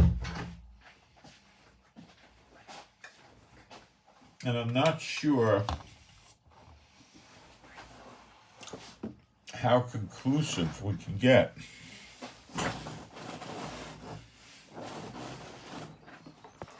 Jeremiah 46 through 49 talks about the destruction of several of the surrounding nations that are next to Israel, or very close to Israel. Let me look at the chat and see what I got to deal with.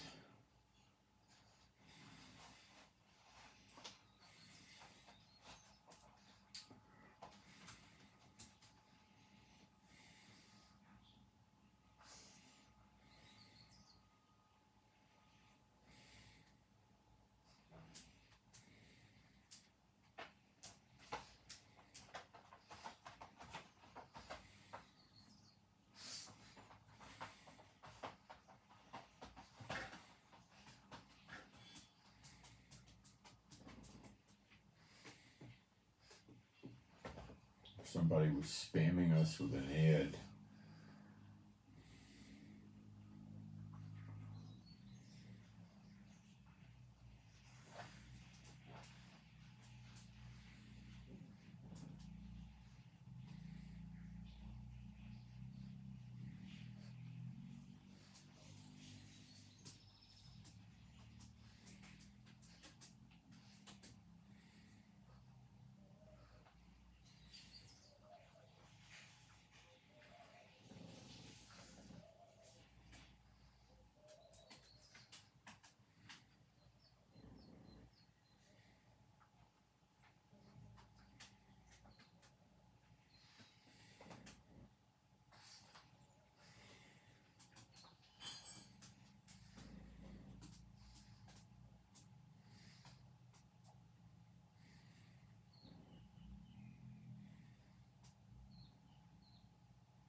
Okay, so let's go in and see if we can definitively see it. I'm trying to work and see if America is actually going to turn against some of these countries.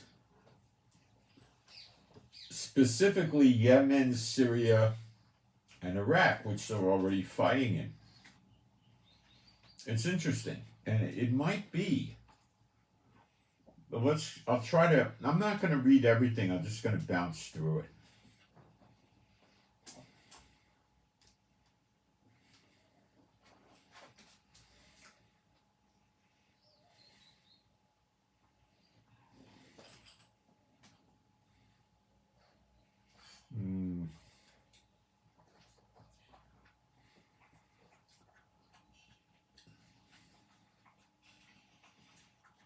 Jeremiah 46 talks about Egypt.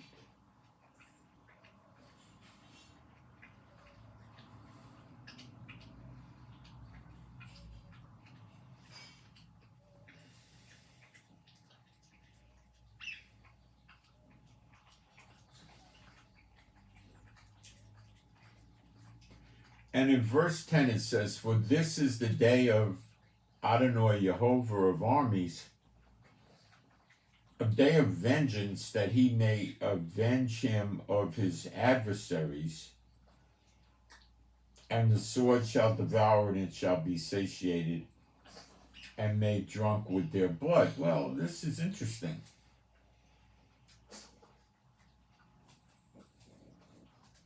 Avenge him of his adversaries comes from Isaiah 1, or it's a like passage in Isaiah 1. And it ties to the two witnesses.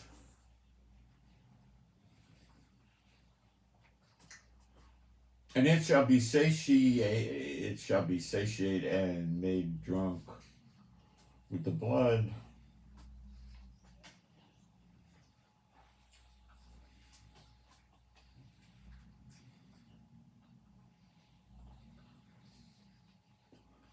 And then it mentions the daughter of Egypt in Jeremiah 46:11, which is real interesting.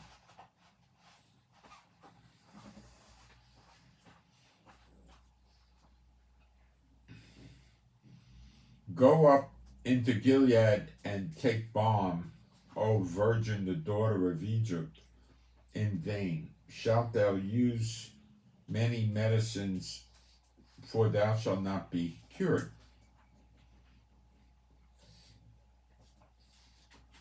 The nations have heard of thy shame, and thy dry hath filled the land, for the mighty man hath stumbled against the mighty, and they were fallen both together."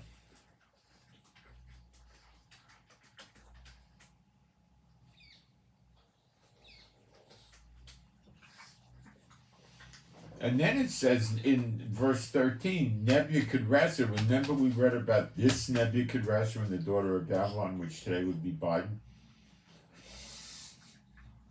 King of Babel should come and smite the land of Egypt. No, we just got finished talking about the daughter of Egypt. So it's not old Egypt. Declare you in Egypt and publish in Migdal, which is in Israel,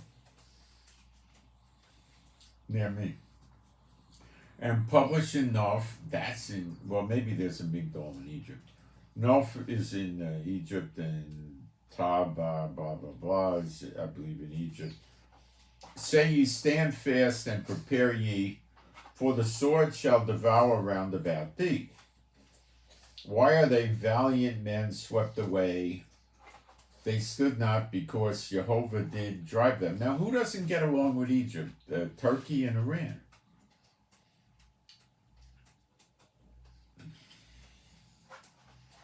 He made many to fall, yea, one fell upon another. And they said, arise and let us go again to our own people and to the land of our nativity from the oppressing sword.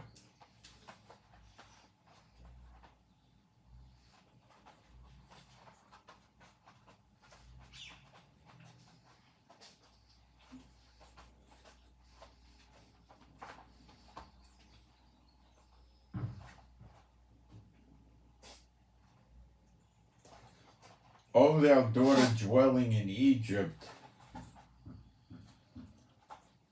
furnish thyself to go into captivity, for Noph shall be, which it says the nations are going to go into captivity that we were captive in also, the survivors, I assume. Noph shall be waste and desolate. Talks about many of the nations going into captivity anyway. Egypt is like a very fair heifer, but destruction cometh, it cometh out of the north.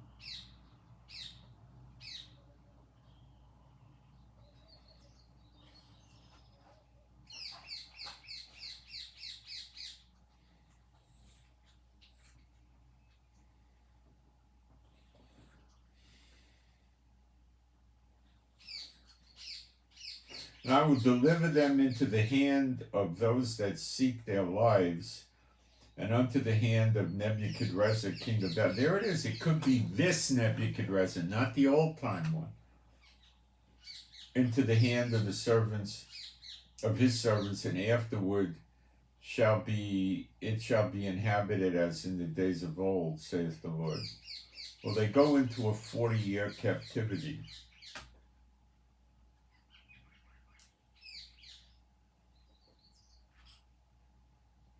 Then it says, but fear not thou, O my servant Yaakov, that's Israel, and be not dismayed, O Israel, for behold, I will save thee from afar, and thy seed from the land of their captivity, and Yaakov shall return, and shall be in rest and at ease, and none shall make him afraid. This is the present, see?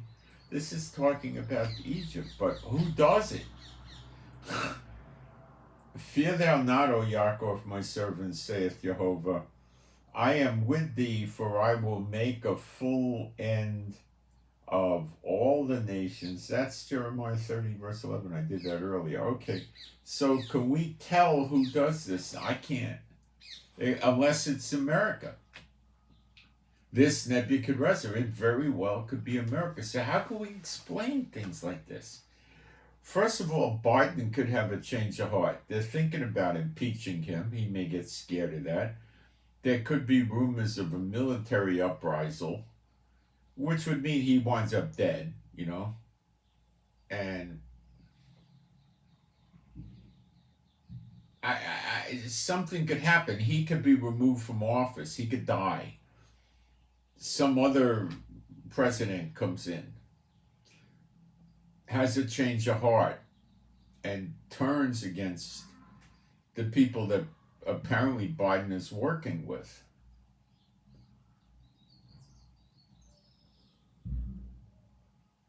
Or it could be Biden for some reason. You know, Netanyahu turned on Biden, and, you know, Biden may turn on the Arabs.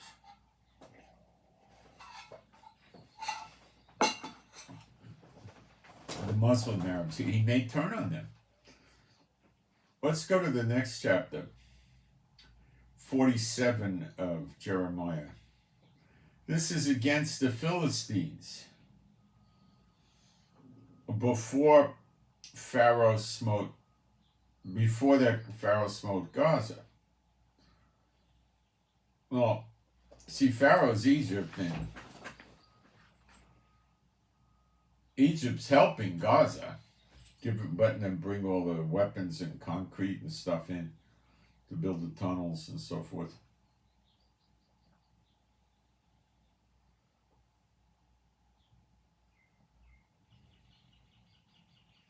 At the noise of the stamping of the hoofs of his strong horses, the rushing of his chariots, at the rumbling of his wheels, the fathers shall not look back to the children for feebleness of hands. Because of the day that cometh to spoil all the Philistines, and to cut off from Tyrus, I believe that's Lebanon, Zidon, ditto, every helper that remaineth, for the Lord will spoil the Philistines, the remnant of the country of Kaphtor. Blindness to come upon Gaza. Ashkelon is cut off with the remnant of their valley. You see, Ashkelon's pretty much evacuated now because so many missiles and rockets came in. Ashkelon's right on the top of Gaza. How long wilt thou cut thyself? O thou sword of Jehovah, how long will it be ere thou be quiet? Put up thyself unto thy scabbard, rest and be still.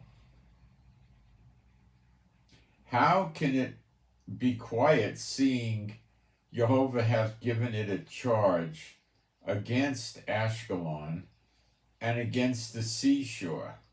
That's Gaza.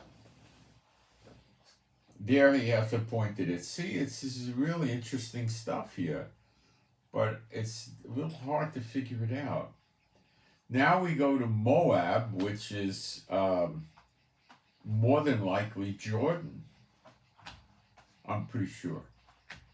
Thus saith Jehovah of hosts, the God of Israel. You see, in Zechariah 12, we burn up the enemies that lay siege around Judah and Jerusalem. It doesn't tell us we burn up the occupants of this country. You got to understand that, okay? Woe unto Nebo, for he is spoiled, Kerathim is confounded. Okay. No more praise of Moab and Heshbon. Curiously, Heshbon is like a receipt, an accounting, or you could call an accountant, like a CPA, a Heshbon. Curious. They have devised evil against it. Come and let us cut it off from being a nation. Also thou shalt be cut down, O madmen. They're madmen. The sword shall pursue thee. A voice of crying shall be from Horonaim, spoiling and great destruction. Moab is destroyed.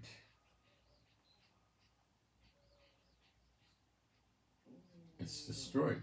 This is Jordan, not Syria, Jordan.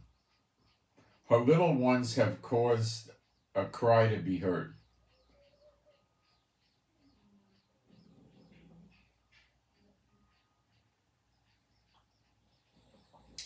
The enemies have heard a cry of destruction. Flee, save your lives, and be like the heath in the wilderness. What the heck is a heath? Like a deer or something? I think it's a tree. A juniper tree. being stripped or something of the bark on them. For because thou hast trusted in thy works and in thy treasures, thou shalt also be taken, and Chemosh shall go forth to captivity with his priests. The princes, those would be the mullahs, I guess. And the spoiler shall come upon every city, and no city shall escape.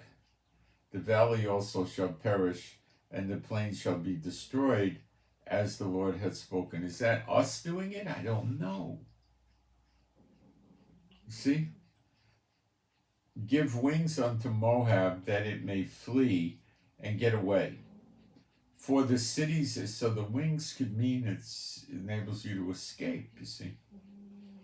Thereof shall be desolate without any to dwell therein. Cursed be he that, you see, that's what happened to Israel for the punishment period of 2,000 years. It was, for most of that time, very desolate and hardly anybody living there. It does it to them. Cursed be he that doeth the work of Jehovah deceitfully. Those are your false teachers, false prophets, false teachers, false pastors. And cursed be he that keepeth back his sword from blood. Of the Lord deceitfully, and cursed be he that keepeth back his sword from blood. Against the false ones, I guess. Moab hath been at ease from his youth, and he hath settled on his lees, and hath not been emptied from vessel to vessel, neither hath he gone into captivity, therefore his taste remained in him, his scent is not changed. Therefore, behold, the days come, saith Jehovah, that I will send unto him wanderers that shall cause him to wander, and shall empty his vessel and break their bottles. That does not sound like Israel doing this. It doesn't. Wanderers sounds maybe like the militias in Iraq and Syria. And Moab shall be ashamed of Chemosh, as the house of Israel was ashamed of Bethel by their confidence. How say ye, we were mighty and strong men for the war? Moab is spoiled and gone up out of her cities, and his chosen young men are gone down to the slaughter. That would be the military, I guess, or the terrorists and the militias. To the slaughter, saith the king, whose name is Jehovah of hosts. The calamity of Moab is near to come, and his affliction hasteneth fast. All ye about him bemoan him, and all you that know his name say, how is the strong staff broken, and the beautiful rod?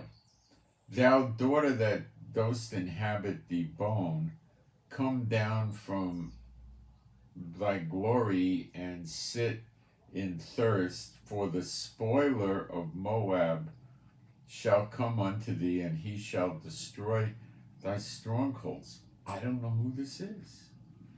O inhabitant of Aroer, stand by the way, and ask him that fleeth, and her that escapeth, and say, what is done? Moab is confounded, for it is broken down. Howl and cry. Tell ye and are known that Moab is spoiled.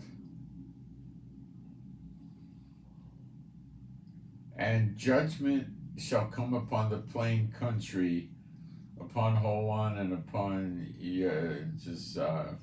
Jahaza, and upon I can't pronounce it, Mephat or something, and upon Dibon, and upon Nebo, and upon Bet Debo, whatever, and upon Kirathim, and upon Bethlehem, and it just keeps naming the cities. and upon all the cities of the land of Moab, far or near. The horn of Moab is cut off. That means he can't fight. And his arm is broken, similar, meaning, saith Jehovah, wake you him drunken, for he magnified himself against the Lord. Moab also shall wallow in his vomit, and he also shall be in derision. For was not Israel a derision unto thee? Was he found among thieves? For since thou speakest of him, thou skippest for joy.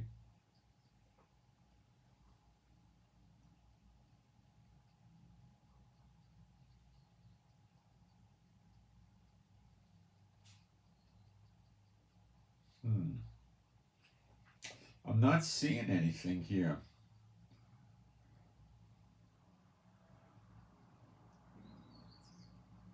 as to who's doing it. Israel will loot and pillage those that did that to us, so it could be us, but it's veiled, isn't it?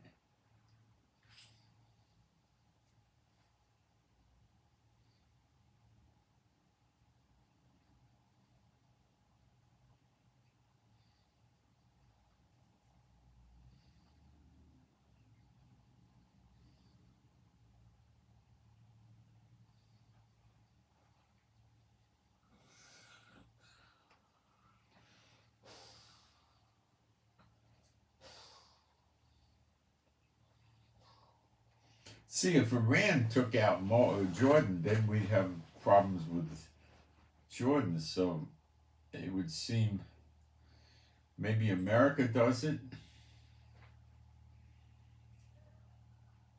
because they'll be destroyed, and so what? And then reverse us, or we do it. I don't have a third choice here.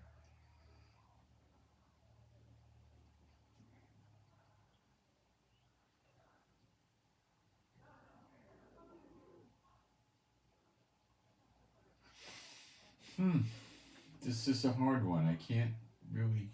I gotta keep working on this. Let's keep going.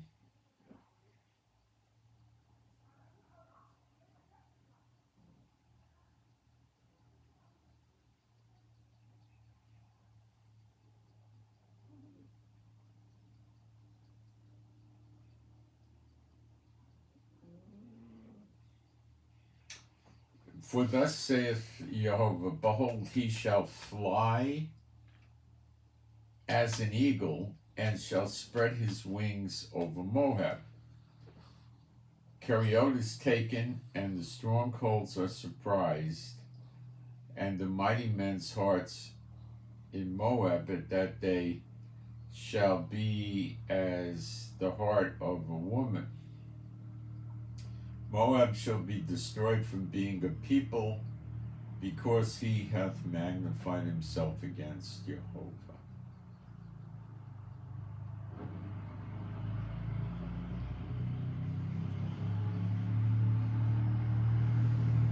He that fleeth from the fear shall fall into the pit, and he that getteth up out of the pit shall be taken in the snare. For I will bring upon it, even upon Moab, the year of their visitation, saith the Lord. Wow.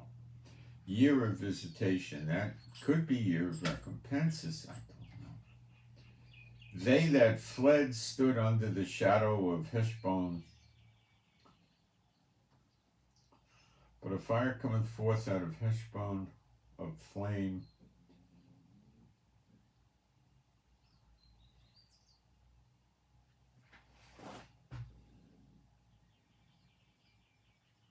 Thy sons were taken captive, and thy daughters captive. Yet will I bring again the captivity of Moab in the latter days. So I guess this is a throwback to the old days, because he's bringing it back in the present days. Thus far is the judgment of Moab. So I guess that this was not explained because it probably is a throwback, or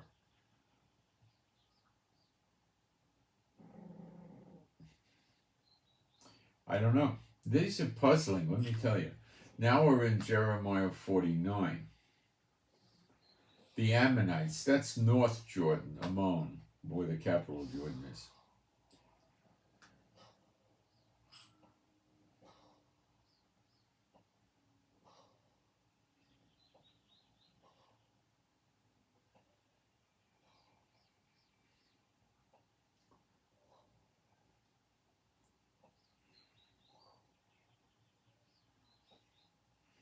Again, they go into captivity.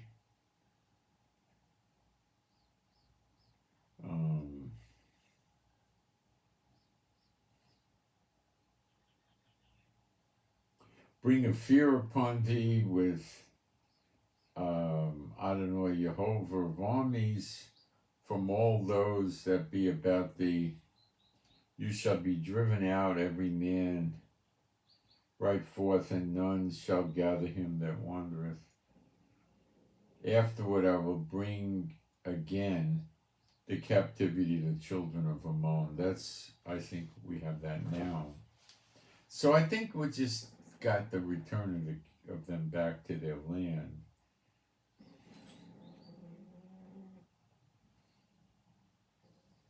And then we pick up some more interesting stuff. In Jeremiah 49:7, it says Taman, which is the south. That could be Yemen, which is Sheba, but it could be the south. Is counsel perished, from the prudent is their wisdom vanished. Flee you, turn back, dwell deep, O inhabitants of Dedan. That's Saudi Arabia. For I will bring the calamity of Esau upon him, the time that I will visit him. I believe he's speaking of Yemen. If grape gatherers come to thee, would they not leave some gleaning grapes? If thieves by night, they will destroy till they have enough. But I have made Esau bare. I have uncovered his secret places, and he shall not be able to hide himself. His seed is spoiled, and his brethren and his neighbors, and he is not. So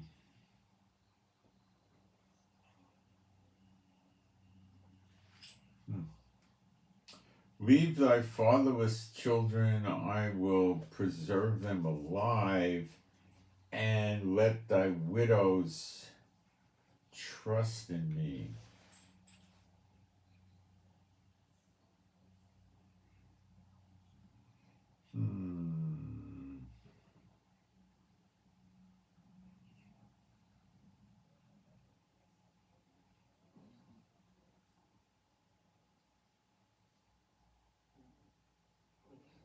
So he's saying that Bozrah shall, this is in verse 13, Bozrah, Jeremiah 49:13, Bozrah become a desolation, a reproach, a waste, and a curse, and all the cities thereof shall be perpetual waste. The perpetual waste means now we're in the present. See, this is tough stuff. Because it was built up in the past, it's built up now.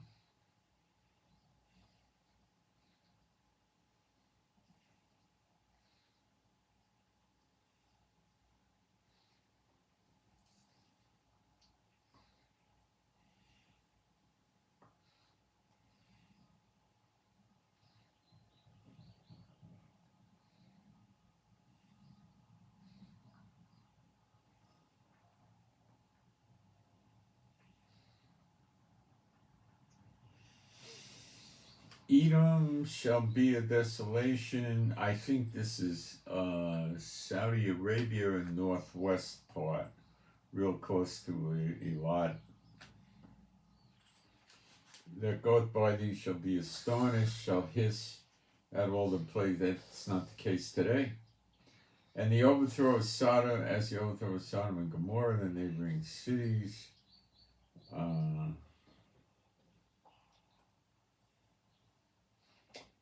Come up like a lion from the swelling of the Jordan against the habitation of strong. Well, we covered that.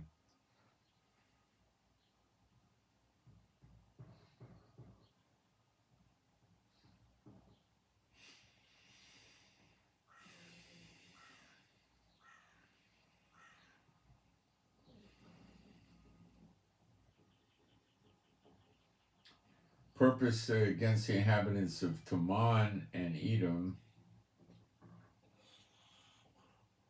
Surely the least of the flock shall draw them out. Surely he shall make their habitation desolate with them.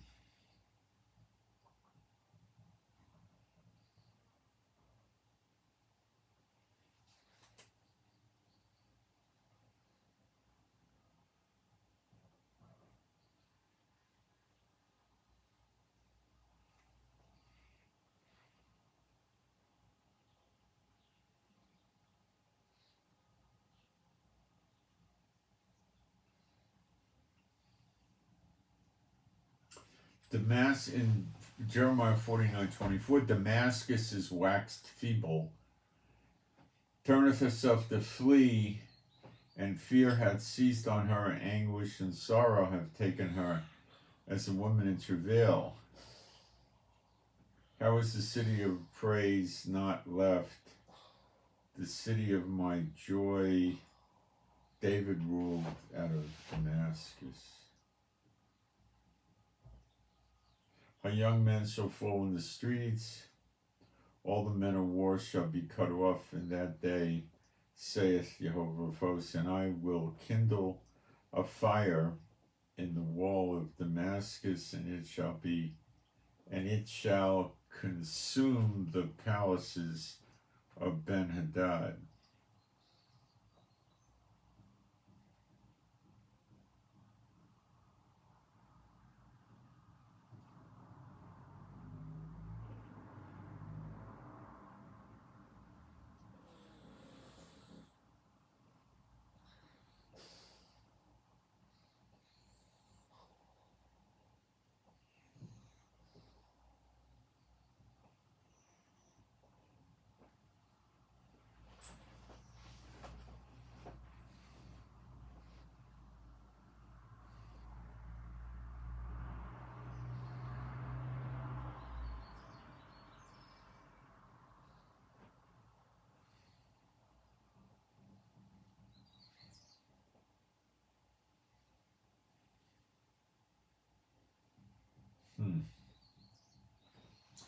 Dwelling place of dragons. So it doesn't sound like if it's going to be desolate waste that we're occupying it, you know?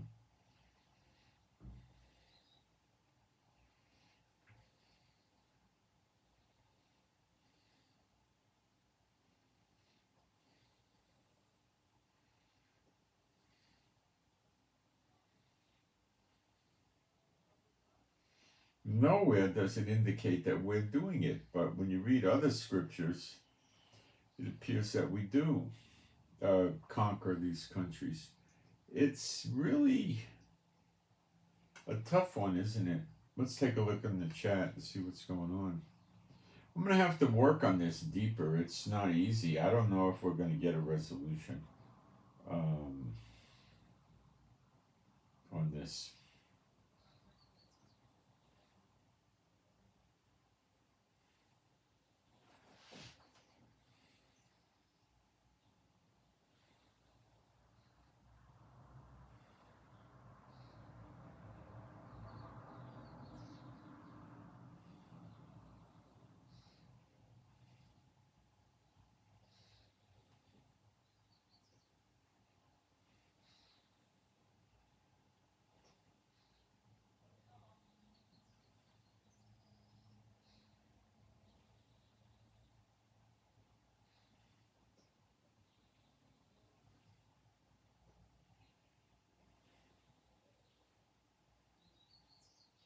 No, we don't do the Portuguese here, sorry.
Oh, I think I got rid of the garbage in here.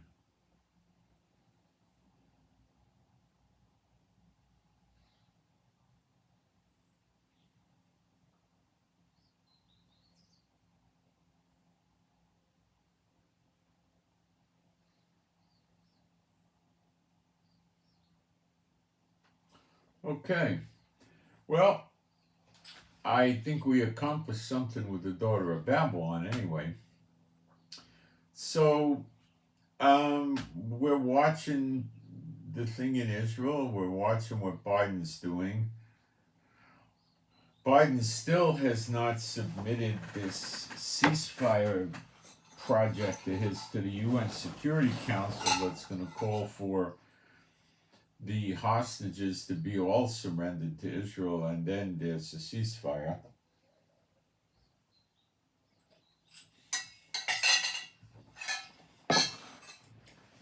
He may have figured out that Hamas isn't going to do it, and he's not going to submit it, because I haven't heard anything about that since Monday, so I'm thinking it's dead.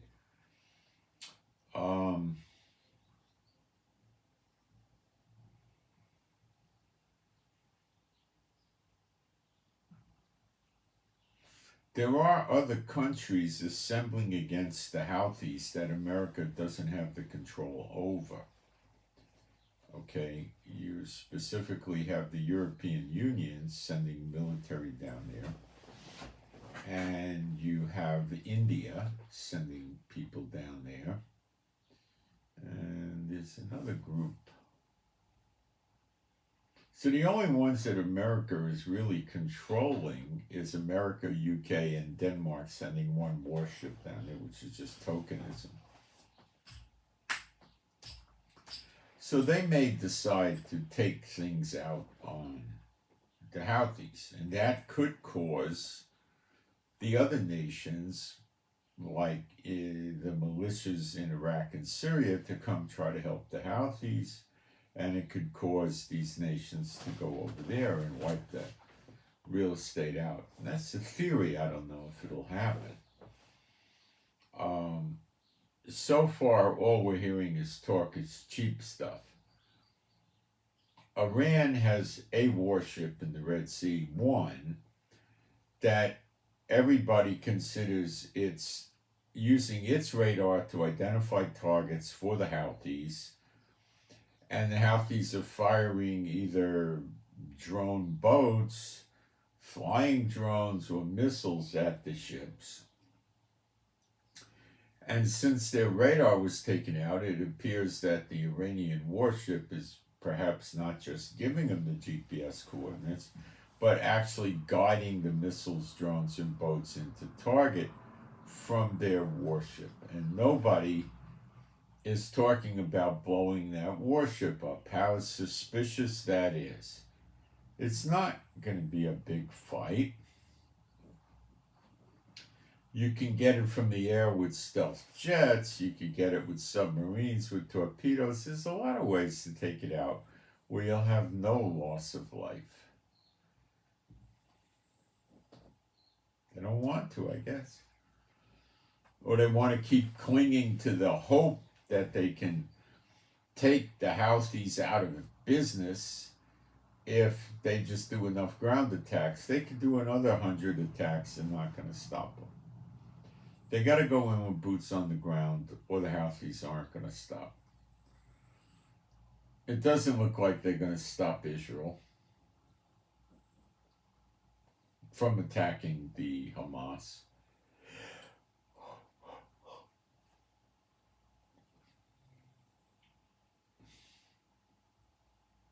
The American base got hit already today, I believe, or it was last night, Conoco area. So they keep taking hits. Biden doesn't care. He doesn't do anything about it. If he cared, he'd do something. What's he doing? Zero, nothing. He's doing nothing. It's rumored that Biden's going to generate an executive order about the border. First thing to understand is he may or may not do this. Second thing to understand is it's too late. It won't work. And what he's trying to do, according to the leaks, is state that these migrants could not apply for asylum at the border. So they can't walk in and then just illegally and then just go in and say, okay, now I'm legal. So what will happen? Well, they might open up centers in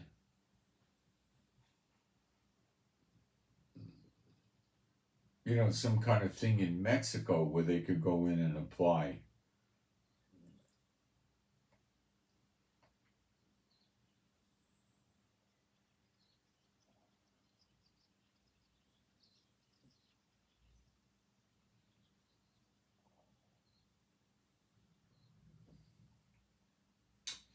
So they'll go to Mexico and apply down there, or I don't know what's going to happen, but don't trust Biden. And it's already too late. So let's see if he does generate this executive order. And if he does, he's probably going to take a punch at Abbott, the governor of Texas, in some way. So far, he's done nothing about Abbott. What we're reading is the people entering the United States illegally are diverting to San Diego and California. They've already been using Florida. Now more are using Arizona, and they're also using Canada. So Biden probably just put the word out, just go in some other place and we'll deal with this Texas thing eventually. But he hasn't. He's not cut off all financial aid to Texas. He hasn't done anything. So I don't know.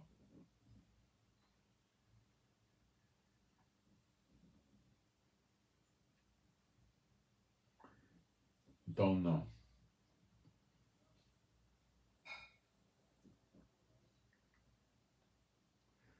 All right. So I hope you got something out of this. I'm Moshe. Please pray for me and my wife for peace, safety, protection, and joy. Thank you for the very few of you that give offerings. I try to do a good job, and I guess some of you don't like the work. Yet you keep coming back. I don't know. Please keep the prayers coming for Beulah, the dog, for healing. Please keep it going. And pray for our other animals and pets that are all rescues, that they be happy, healthy, and whole, and not run away or fight with each other. And pray for the peace of Jerusalem. And I'll keep reporting, and I'm covering the wars on Telegram in detail. If you want access to my Telegram, which is free, just send me an email and I'll send you the invite link. But you got to download the app called Telegram Messenger, and that also is free. So that being said, I send my shalom to all those who love Yeshua HaMashiach, and I'm out.